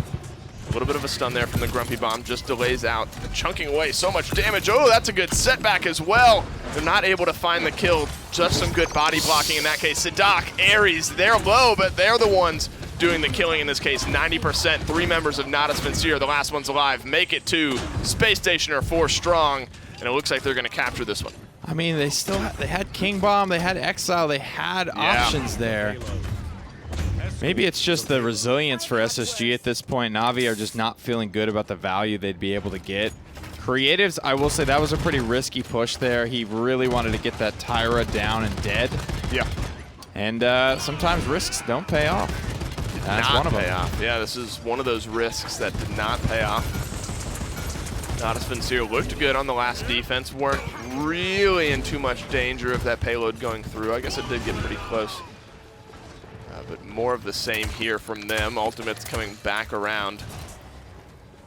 The through times and spaces have been good for Mid-Tow up to this point, though. Not only doing some good healing and amplifying some good damage on the Genos, he's really setting his team up in a lot of these fights. Genos making the rotation around, but under some pressure from Lazy. Void gripped up. Lazy's going to dive for this one. He's going to get it, too. 2 for 1 so far in favor of the defense. 2 for 2 now. Sadak ties it up. I think that's 2 for him in the back line, actually. Yeah, he's playing this Ashe very, very well right now. Midnight's around. With the rest of his team back at base, you imagine that FRZ will just back off, get himself a little bit of healing, top himself off, and give this one another go with 1 minute and 15 seconds left. I think this is a pretty important game for Space Station as well. I mean, going down 3-0 to Natus Vincere, going down 3-0 to anyone, it's tough to see a 4-game sweep for a comeback. But it could start here on Splitstone Quarry, a map that has sort of fallen in and out of favor over the past few weeks, whether it's banned or just not picked up. It used to be, you know, every set you would see it, and nowadays it's just a little bit less. Starting off with a kill on Lazy, though. This is good for Space Station. Creatives is falling lower and lower as well, but he's being pocketed at the moment here. Coordinated dive. Creatives with another risky moment here, looking for the support of SSG. It's going to be a little bit of a 1v1 there. Aries trying to help out, but he's brought very low as well. Look at Mutu very deep in the back line, and even though it's kind of messy, Na'Vi do a good job at just baiting people to different spots of the map, and Space Station get a little bit split up and aren't able to gain too much ground from that victory. And when I look there is Creatives. He gets the kill, and then Aries, of course, swoops through and cleans up Creatives, but he effectively did a champion like 1.75 champions worth of health. Aries was no health left after the engagement. If he were able to clean that up a little bit healthier, he might have been able to turn the fight around. That's another double for the Bomb King. Mid-Tow's going to be the next to go. Overtime ticks away. Another strong defensive stand here from Na'Vi. 5 ultimates ready for both teams. the early ultimates, I should say, came out for Spacestation last time around, but Na'Vi able to swing it back, but just not using all of them, which we thought was pretty interesting. But regardless, one way or another, one team will win after 0.7 goes on the board. And I like using the assert dominance to set up time and space. It's one of the few ways to get value, especially when resilience is online. That stun is usually good enough for everybody to just kind of shoot at the person that's stunned, and it's enough damage. But I like the time and space. I think it's a good snap decision. Guarantees you get some value from it. And 95%, it won't be up immediately, but pretty quickly thereafter. So SSG are going to have to do something else to open this one up and engage on Na'Vi. There's 10 resiliences now. Everyone in the game participating in that one.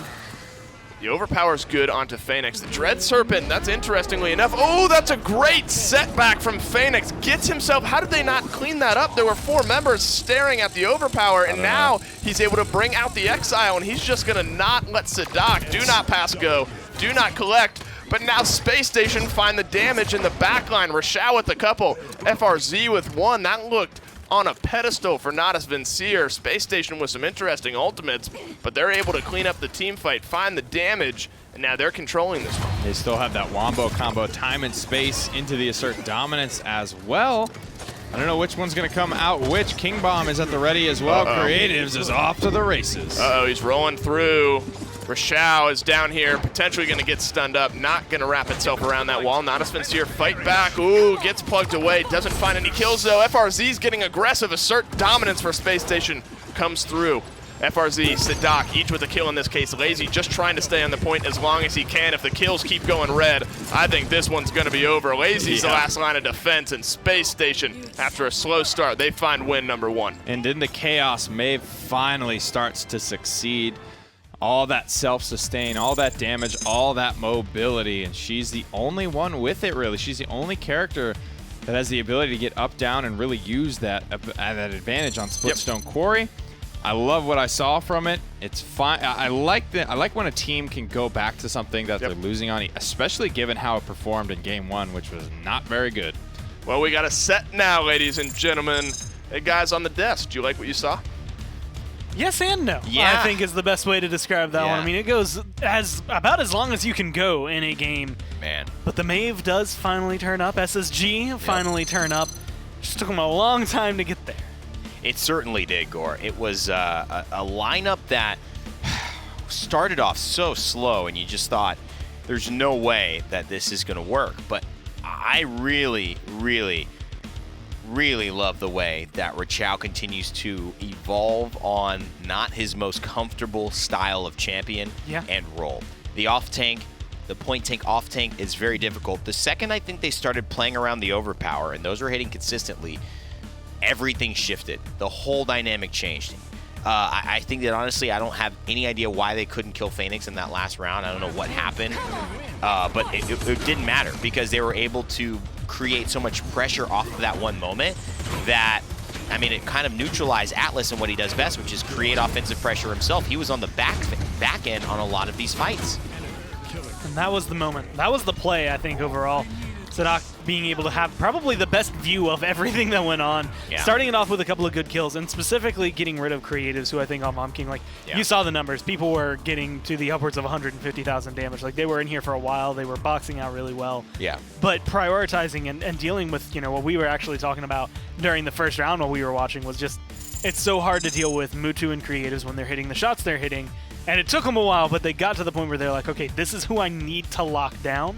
And it was just so difficult getting back there. But once you get past that kind of like gate guardian that is the front three for Na'Vi, they're wide open. And it really proved to be an interesting dynamic where Ares, under pressure all set, started to kind of find rhythm on the Tyra. He won a lot of min-max moments.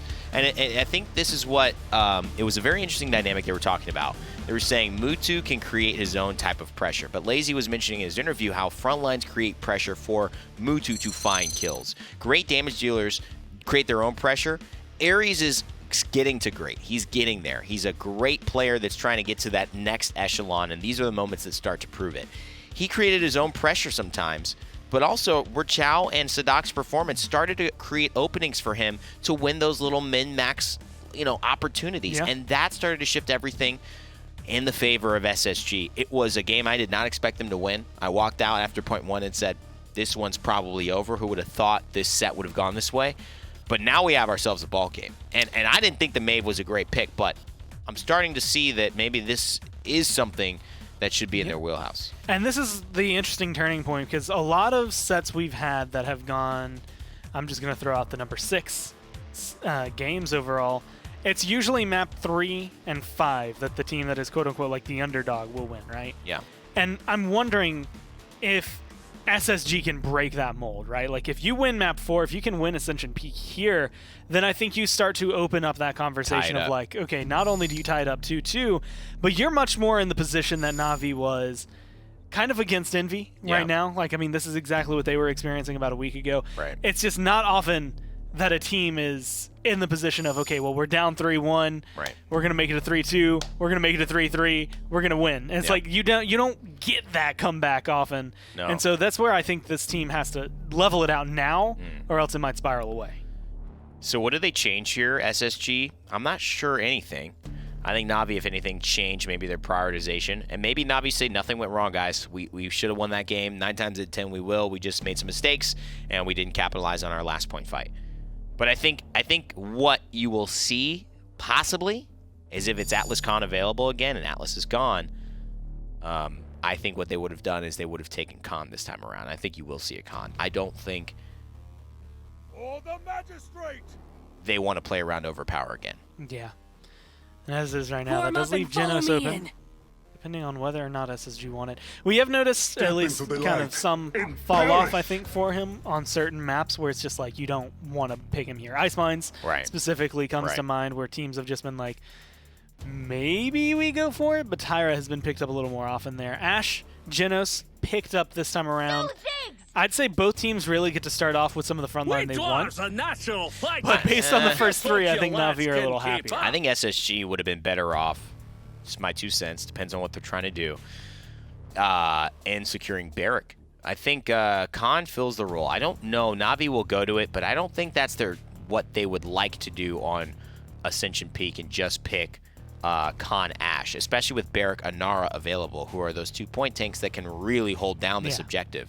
I think SSG grab their damage dealer and Genos, and I think they leave the Ashe for this final pick, maybe these final 2 picks.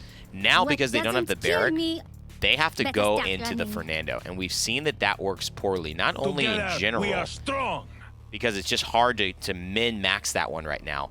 The Khan breaks the shield on the Commander's Grab, and that is a hard counter onto Fernando's sustainability in these long point fights, and they're not going to have Damba either. Your sight fails you. So, is the reason they skip the Inara specifically because Genos just doesn't heal her enough? Is that really what this comes down to? Overpower is what's so susceptible. True. That's what Manara is so. That's why Khan is such a strong first pick here, because it counters Inara because she can't get away from the overpower. It's an easy kill.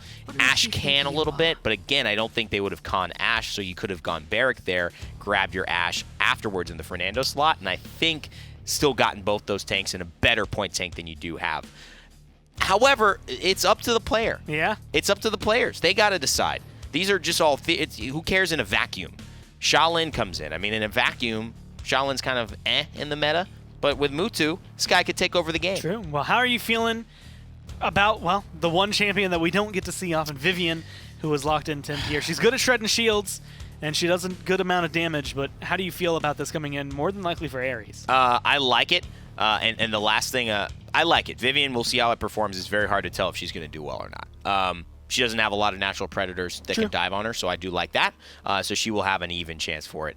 I think the Amani also, the Inara no pick was because they have Genos and they don't have enough sustain to really compete for that kind of a composition with her. And so it's going to be coming down to it. Ascension Peak is the map. Vivian is the 10th pick. I want to hear this Spice from the casters before we get too far into this game. Spice is the word, Mr. Gormizer. Ascension Peak here for game number 4.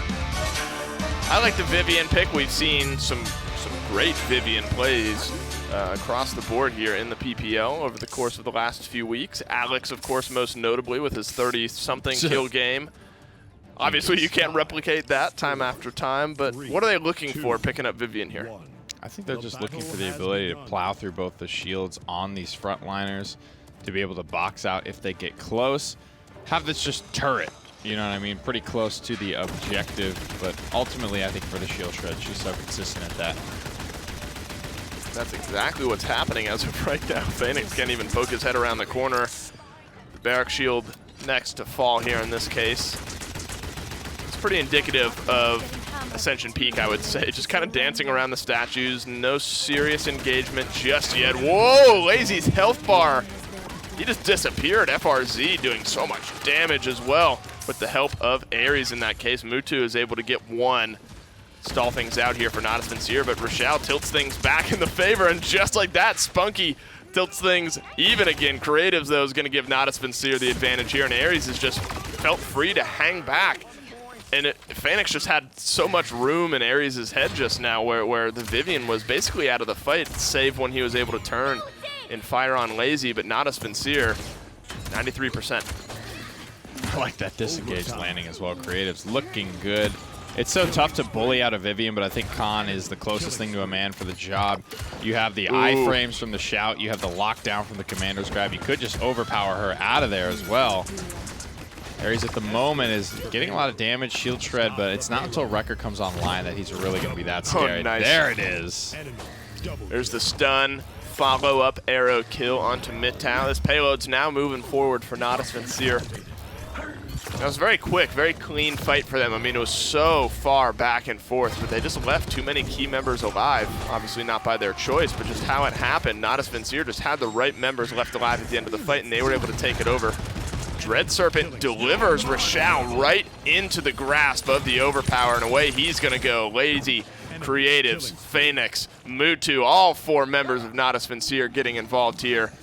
Only Spunky without a kill. But they don't need it. They're rounding this corner here. 4 streaks burning away for Na'Vi. Only a few kills on the board for Spacestation, Mutu, Creatives, Phoenix, Lazy. I mean, as I look down the board, everyone making a name for themselves in this one. Mutu at the back of the pack here on the damage chart. Yeah, come on, Mutu. 4-2 Creatives is, but he's 4-1, so he may not have as much poke damage, but when he does get in on someone, they die. That was a beautiful disengage. Gets Sadak out of the ring and gets the kill here. Lazy about half health, dancing around the backside of this payload. Mutu's shots have been good up to this point. If he can get rid of FRZ, that's going to really tilt things in their favor. Ares is just free firing away from this top balcony here, and he gets rid of the barrack shield.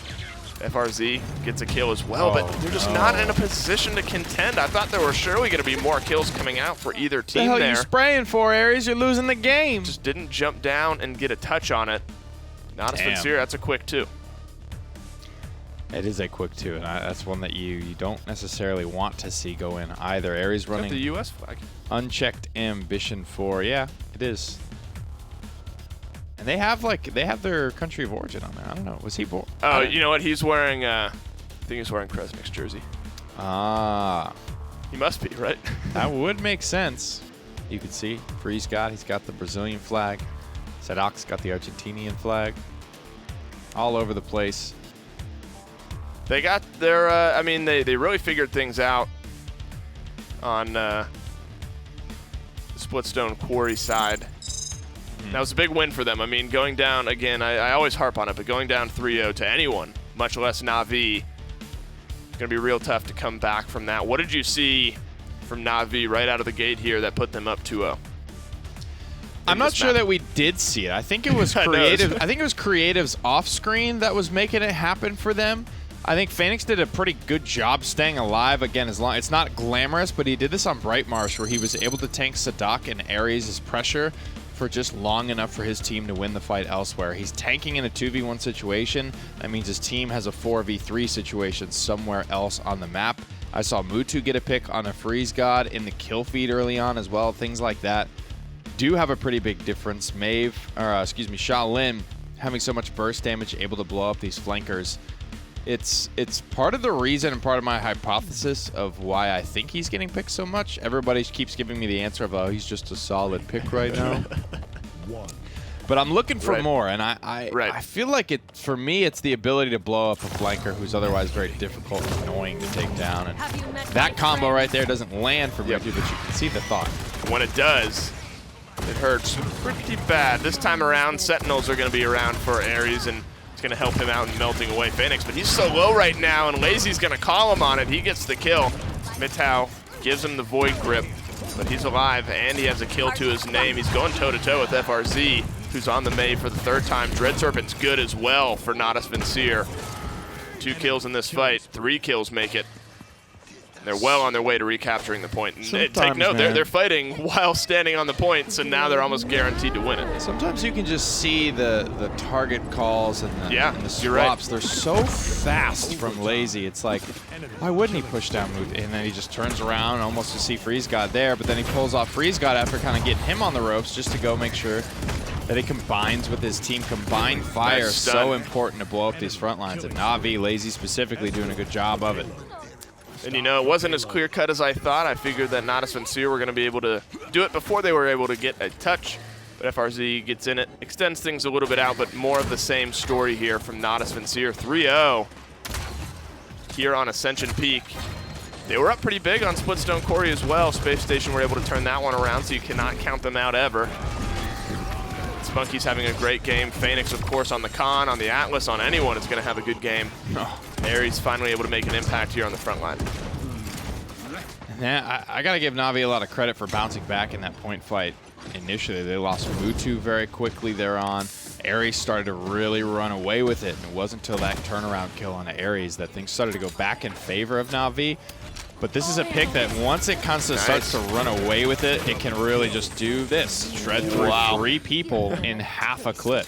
That was a beautiful assert dominance, really reading that situation perfectly from Sadak. Ares doing most of the damage, only coming up with 2 of the kills, and now they can really put the press on Natus Vincere, who need to break out of their base, win a fight just to get back to the payload, and then keep it moving forward. Of course, they could win this game if they're able to do so. Spacestation just trying to find point number 1 for themselves. Regardless, they'll have fast cap next round if they're able to do it, if we even get that far. Ares on the Vivian starting to heat up, though, kind of missing in the first point fight, but now with a double twice on this defensive stand, really helping out the Space Station. This is weird. That just fell flat on its face. Mutu started it off. He really tried to just kind of get in there and go for it, withdrawing past the front line. I think maybe just gambling and failing short to really see how many people from SSG were around and how deep they're pushing this defense. Now a couple of kills are starting to come through. Yep. Only 30 on the clock, but Na'Vi will make it happen. This is a map where even with only 30 seconds left, you can really get it pushed through. More times than not, teams, depending on where the payload is, it's far enough now that Space Station will push out and try to retake these kind of mid buildings here. But if it were any further up, they might have just waited for the fight under that archway here. But Space Station not wanting to give an inch with only 8 seconds left. 3 members of Space Station up high. Sadak drops Phoenix, which is a big loss for the Natus Vincere side of things. With 2 seconds left, Lazy hangs around, plugging away. If they're able to get this kill, that would be really, really big. They're not able just to do it. Oh, he misses the flick shot, and he's able to dash his way out of there. Sadak with 2, FRZ with 1. Overtime's going to tick away. Yeah, I don't know if they would have been able to bring that one back there, but Lazy's certainly giving it his best. Missing a couple down the line, but hey, that'll play. 3-1 here for Na'Vi. The defense holds, and finally a point on the board and Ascension Peak for SSG. The only ultimate not available is Spunky's Dread Serpent. That is a rather quick-to-charge ultimate. Yep. Hope we won't have it out of the gate. They can play around that. That'll be a nice little second win for them. I mean, I think that's a good point to bring up. If they're able to withstand the 5 ultimates from Space Station, if they're able to even go even by the time that Dread Serpent comes up, and if it's a good enough one from Spunky, I mean, that could win Natus Vincere the fight here. It's all about taking advantage of that 5-4 ultimate advantage while you have it for Space Station. I mean, again, it's super fast charging. I mean, you only have a small window. Yeah, and you're looking at Immortal, you're looking at Sentinels, Time and Space, Midnight. You're looking at stuff you can deal with that for a little while. Quick flip here. Immortal is popped early on. They know they got to get a kill fast, and they do. They do just that. Immortal, Sentinels all coming out now for Space Station, but look at this. Natus Vincere, they're on the point. This is where they like to fight. Through Time and Space is good for 1 on Mutu. Lazy is good for the 3rd in this fight for Space Station. 9, 7, 7, 5 are your streaks. And they have fast cap. But Natus Vincere, they didn't use anything. They have the retake utility if they're able to get back here in time. Well, Overpower can grab somebody, and it will. Connects there on a Sadak. You can see Lazy immediately wanting to get through. Commander's grab. Good shield. Won't come through. Flipping, boxing 1v1, but Phoenix turns his sights to the objective. It's a 1-for-1 ultimate, but in this case, it's just keeping the Ashe out of the fight so Creatives and Mutu can start to pop off in the back line, and they're doing just that. Space Station down to 3 members. You got an Ashe. You got Midtow. Here's the Midnight trying to dash in there. He's going to be the one to try to get the touch again. He did the same thing last time, but they sniff it out. Wow. They pick him up before he's able to get in there, and Natus Vincere, they're up 3-1. What a take back. It's almost like Na'Vi just, the second that Immortal came out, they were like, all right, this is how this is going to go. We're going to let this team fight fall. We're going to all just get this quick reset. I liked what I saw trying to throw Sadak off the map, but you could see that was not what they were after. Yep. They grabbed Ashe in the overpower, but Lazy was headed straight to the objective. Phoenix threw her off, blocked the stun so he wouldn't be slowed down, and then he just forgot about it. He went straight to the objective where Na'Vi was already winning that fight. And they won the entire game because of it. 3-1 here for Na'Vi as we head into game number 5. Let's send it back up to Gore and Evan on the desk. Well, I think both you and I have now expressed the same sentiment of Stunned. I looked away for a second thinking there's no way Na'Vi get back on this point. Yeah. There's no way, like, this It's is going to over. be turning into a push. Full wipe. We've got another 2.5+ minutes for this game. And then I look up and Na'Vi win. I just need to rewatch that whole point fight again because I looked down. I thought it was a done deal. My goodness gracious. Good stuff from Creatives, though, 11-6. Oh, yes. Kind of stands away from the pack. Big game Cassie. Big game moments. Mutu on the shot lane. Got a little exposed, literally and figuratively. Ares going positive this game, actually outdoing FRZ God. Played a great role with the sensor drone to really lock down Mutu's vision on the withdraw and expose him out to the teammates. I liked this pickup in that regard, which is one of the things that gets overlooked about Vivian. You also saw a couple of reveal items coming through to try and deal with this Shaolin, just to make it so you can catch him off guard a little more often so he can't run away. But it does come down to the fact that he was just hitting consistent shots all game. He was doing good chunks of damage the entire time. Between him and Mutu again, not him and Mutu, it's Mutu and Mutu. Between Mutu and Creatives here, it's just a very difficult, I want to say pincer, but then you have to start factoring in, well, what's Phoenix doing in terms of damage? What's Lazy doing in terms of damage? Because admittedly, even though you're going to typically see these two DPS players kind of skyrocket above the other two, the front lines, Barrick and Khan put their numbers up there. I mean, they'll do 60, 80,000 damage in a game if given the opportunity. So I think that's one of the things that SSG are doing, where it's just, there's 4 sources of damage, and you're trying to focus down one of them, and it's just not enough. Yeah, and I think the Khan, man, is a really big pick for them, and I think the Fernando and the way they got into that, it hurt the wiggle room you had to win those fights. It really hurt the wiggle room. I don't care what you say. I'm not sold on Formidable Fernando, and I don't know if I ever will be at this point in time, especially with the Atlas coming in and pushing him down another peg as far as priorities for frontline. So, you know, min-max, maybe not perfectly, but still, I mean, Na'Vi showing some class, being able to finish that set off, that game off, not set, excuse me, still got another one, with a way that, in a way that we didn't even expect. We were like, no way. And that's what Na'Vi does. They make you go, what? They did that? That's how good these guys are. It's pretty scary. I think that's kind of their, I mean, one of their primary It's their strengths brand. is just they're never done with a fight unless it is like, okay, they're at 99% and we full wiped. We physically cannot make it back. Like, unless there's something that is going to completely stop them from getting there, I just don't see them letting it go through. But as it is right now, they're being able to lead 3-1. SSG get the next map pick, but we're going to take a quick break. We're going to come back right after this.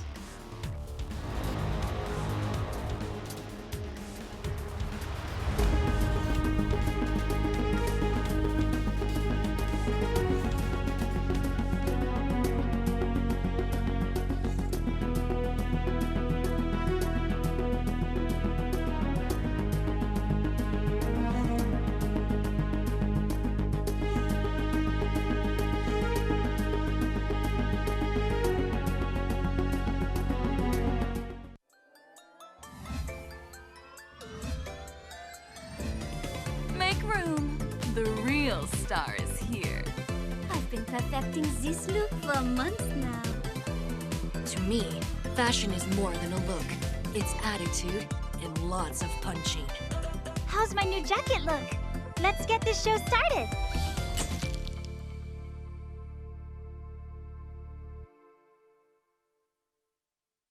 Street style skins are out right now, still available if you want to get them, and they're really good still. 100% recommend. Maeve, Sky, Ash, and Ying, all fantastic skins, all their own little bit of an animal. And we were just talking about. I forgot Sky. You forgot Sky. I actually did. also forgot Sky. So That- if you haven't seen it on the, I think it's the official Paladins Twitter, there was a video that came out where it was some of the devs that work on the game doing a quiz that had all 41 champions in it.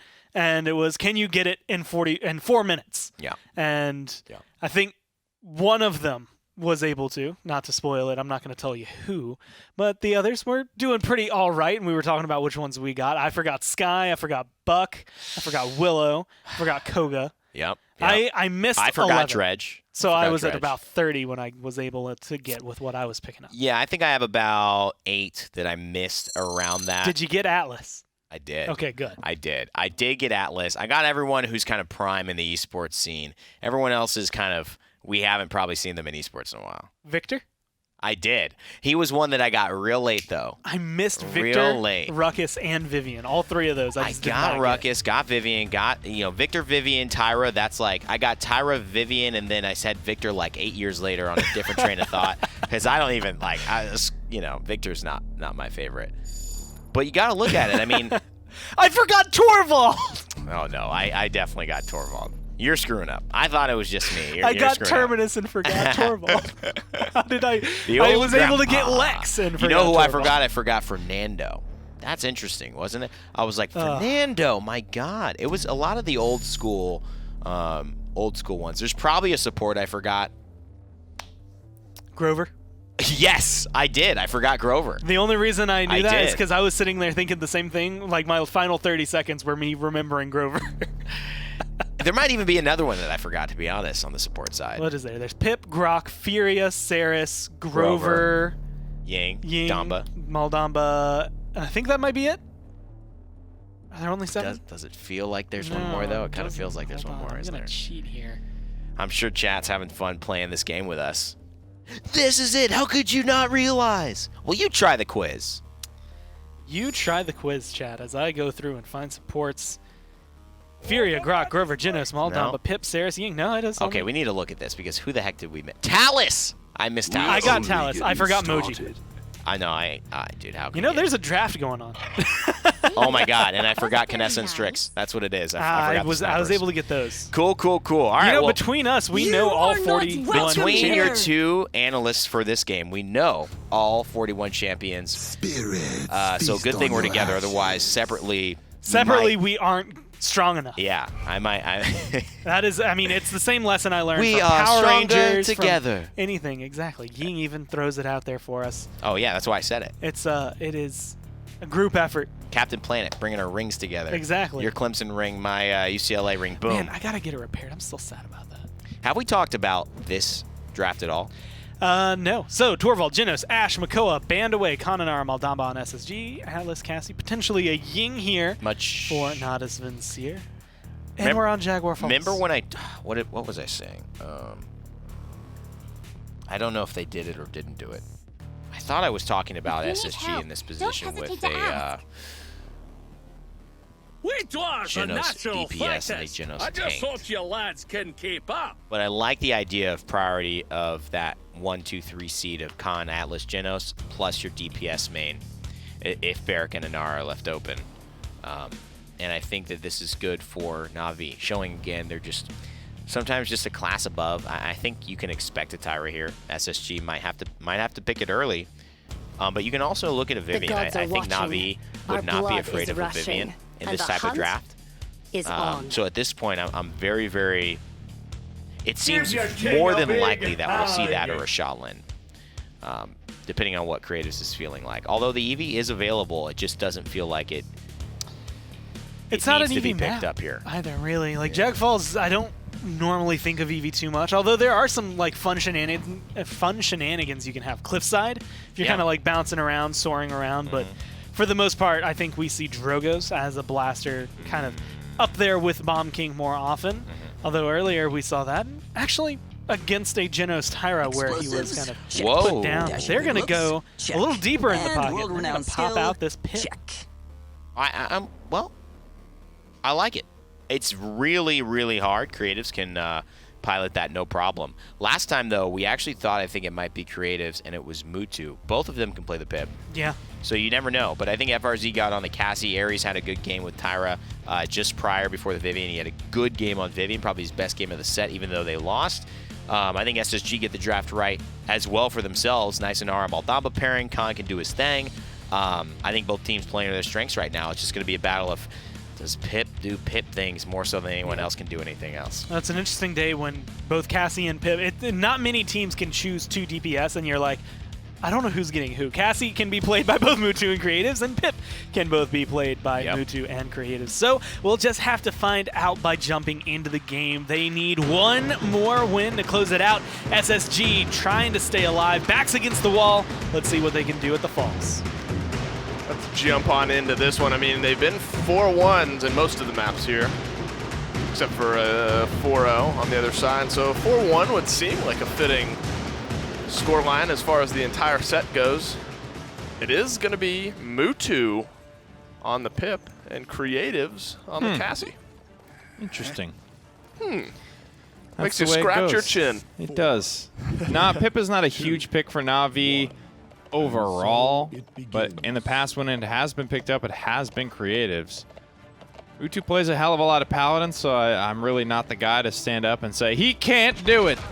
He won't be able to pull it off. There's just no way. But the big thing for me is, yes, this is an X factor.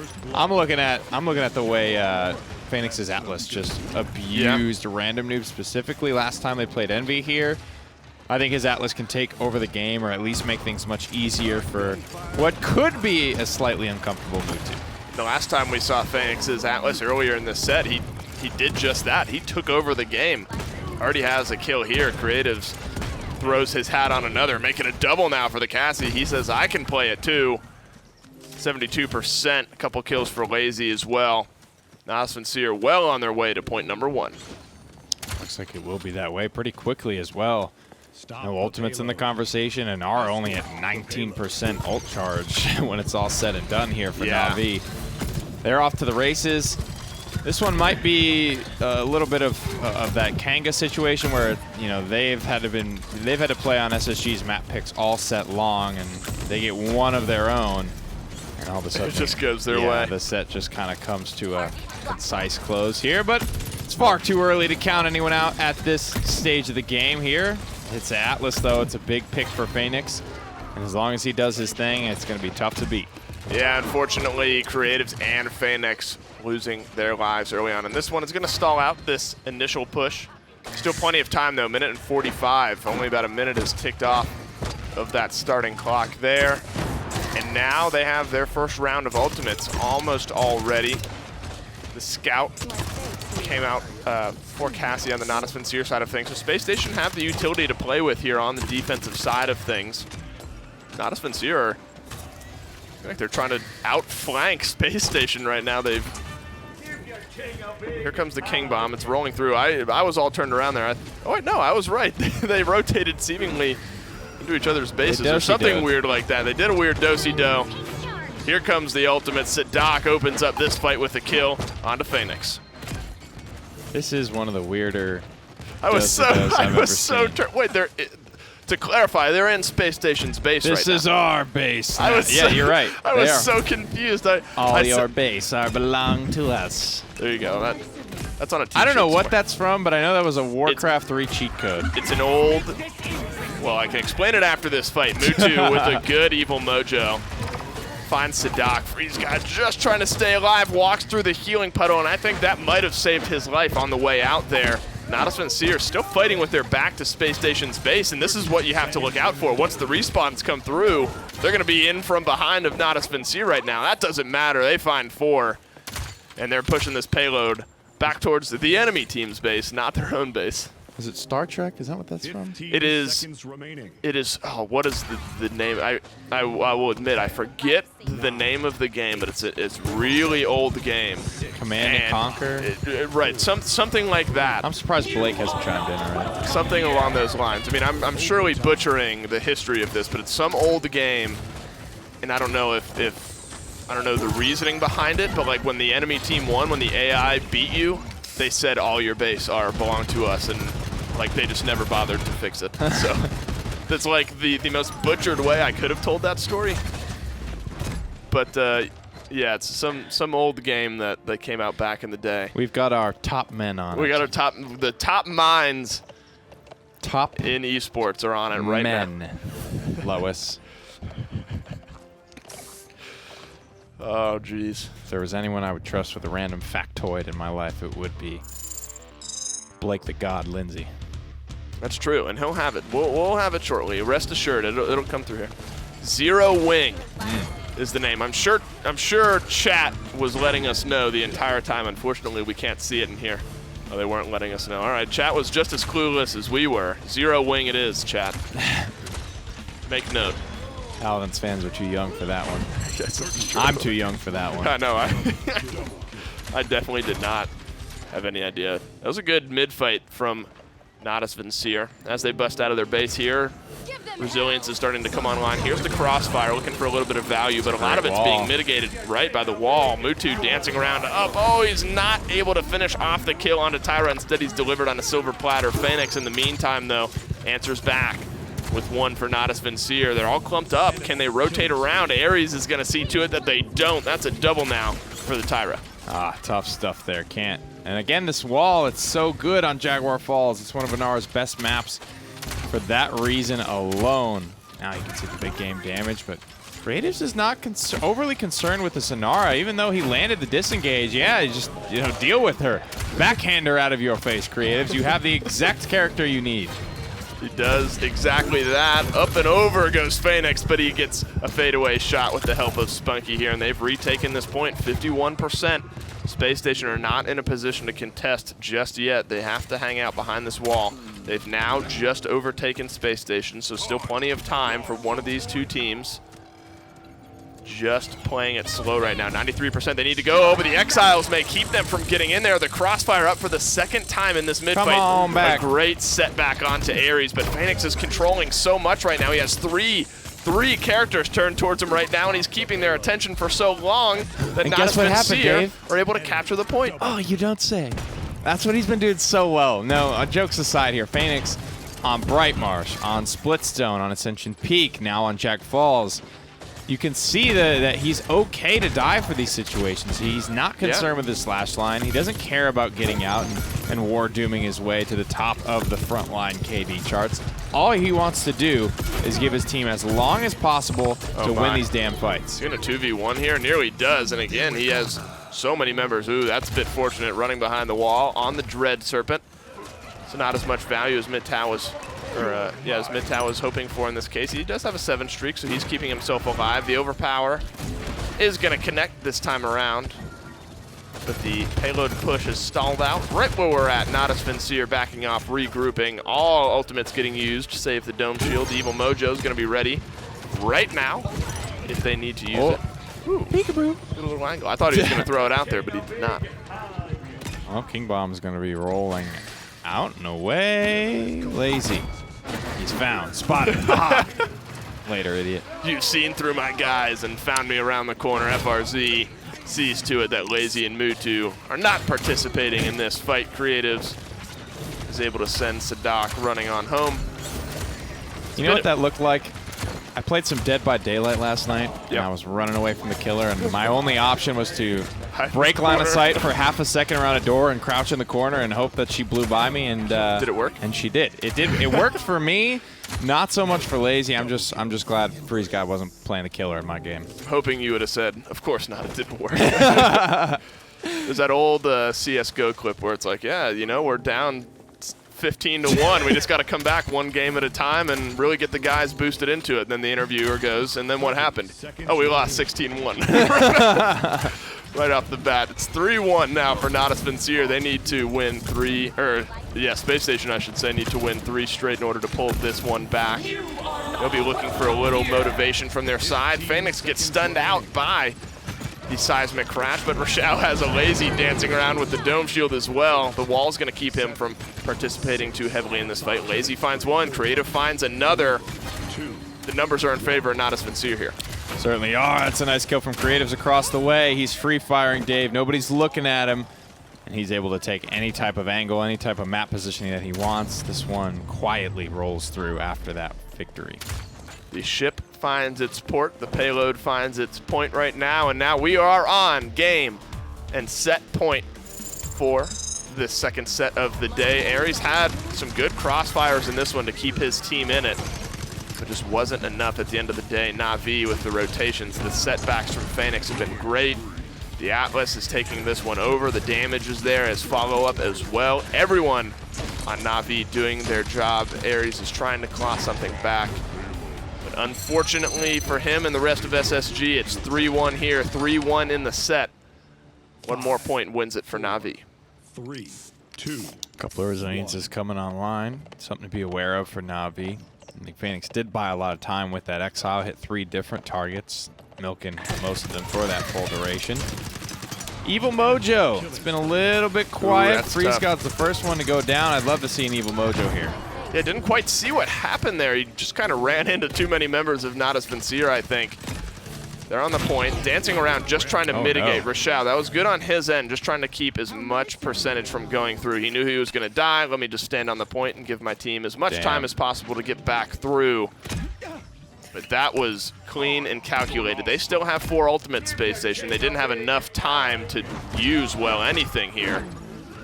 Oh, my goodness gracious. And FRZ God is trying to find something to pull this back.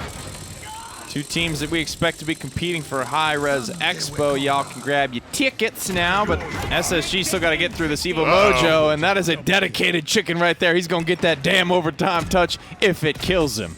But that's going to be it, I think, Nick. The kills are good, the setbacks are good, and, well, Natus Vincere, they're good, and they win 4-1 here today. I almost expected a Game 7. The Penguin, the Smiles, Phoenix, the front man for Natus Vincere, they had themselves a week.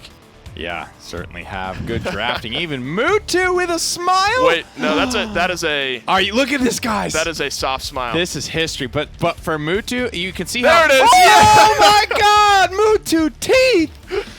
Big pog on a Friday night. Wow-wee. What a way to wrap the day with none other than a Mutu smile. Holy and the smokes. way they're playing, they deserve a smile. I'm sure shook. they'll be. You're fainting, Nick. I'm shook. Nick, are you okay? Catch me. Man, I've casted this game for a long time, but I have never seen the Mutu teeth smile. Well, it's a day of firsts, but a day of seconds for Na'Vi as they find their second win. Let's send it back to the desk and wrap the day. I'm actually pretty sure that if both Mutu and Spunky smile in the same room at the same time, the universe actually ends.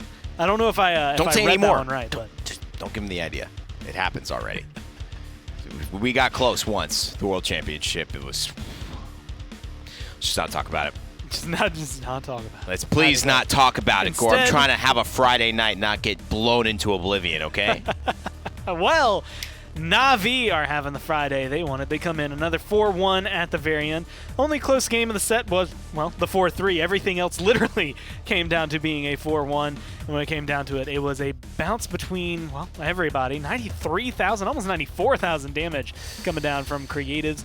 About 60, a little under for Mutu. And then Spunky, the 133,000 healing he was able to put out. I think everybody just... Everyone had their best foot forward there from Na'Vi for that last game. This is a week where the numbers and the seeding kind of determined what the results were going to be. Everyone played to where their standings were. Na'Vi got their duo wins. You saw SSG take down Kanga. You saw the Kanga take down Pittsburgh. And you saw Pittsburgh falter a couple of times in a row. This week really was determined based on where they already came in. So nothing really shifts in the dynamic of the PPL, but it does get a lot clearer that Na'Vi continue to be in form and SSG continue to try to find their way. 5-1 for the support. Ying coming through with that damage. And I feel like it's actually easy to forget the amount of damage she can output with that mirror. But Yeah. it is one of those things that, you know, more and more, every time I say something like that, I just have to re-attribute her to being Maldamba too. Like, she is just Maldamba, but slightly different. Like, you change the ult up and maybe move some things around and it Take goes a snake through. away or so. Na'Vi, though, push themselves forward 7-3 now, closing that gap between them and the undefeated NIP. A little bit further down the list, you can see the 4-4 now. Spacestation Gaming, they win their game yesterday. They weren't quite able to pull it out here. And the gap, I mean, admittedly, 30-16, going to kind of not necessarily solidify first and second. Well, first is probably solidified. Second, maybe not quite so much. But then third through fifth, it looks like through sixth is pretty much anybody can take it. Yeah. And then seventh and eighth are a pretty good chunk down. A lot of wiggle room in that. It's going to be exciting. I think these last 2 weeks will shape out. Seeding is going to be the most important conversation, unless something drastic happens with Kanga and Pittsburgh. I don't know. We're getting close to mathematically impossible for that to start to change. Well, we can go ahead and look towards what we're going to end up seeing next week. Virtus Pro is going to be coming back, and so is NIP, Envy, and Renegades. The first one, geez, we're starting the week off really hot with Virtus Pro versus Envy. Then we're going to see NIP versus Renegades. Renegades versus Virtus Pro for next Friday, and NIP versus Envy. That is going to be an incredible couple of days there. Yeah, it could be. I mean, And you'll have two good matchups. Like and one then, really solid matchup. You'll and have two really good teams playing against Renegades, who, if they don't have great performances, could be over very quickly. They are only 1-7, so you know, you never know. But Virtus Pro versus Envy, that's the ones. one I'm going to look at. And that's going to be the one that we're going to. And so we do have the guys ready for an interview. But before we go over there, I do want to mention Monday, we are not going to be having any PCL broadcasts as you would normally. So if you were going to tune in at 11, instead, just take your time off, enjoy your Memorial Day. Instead, we're going to be compounding some PCL games, some PML games together for Tuesday. So you're definitely going to want to tune in Tuesday at 11. But it's Memorial Day weekend. Just go ahead and take it. A nice 3-day break for everybody. Relax. But what better way to start off a 3-day weekend than to win a set? Na'Vi are standing by for anybody, so we're going to go ahead and jump down to them and see what they have to say as they take this pretty big win over SSG. Back for your second time this week after a big win over SSG this time. Phoenix, I kind of want to single you out on this first question. Your Atlas and your Khan have both been running wild over the past couple of days. What has allowed you to play as aggressively and play the way you are? I know for a fact that when I create space and I have multiple people on me, my team will just kill the point, and that's how we win the games usually, by capping the point.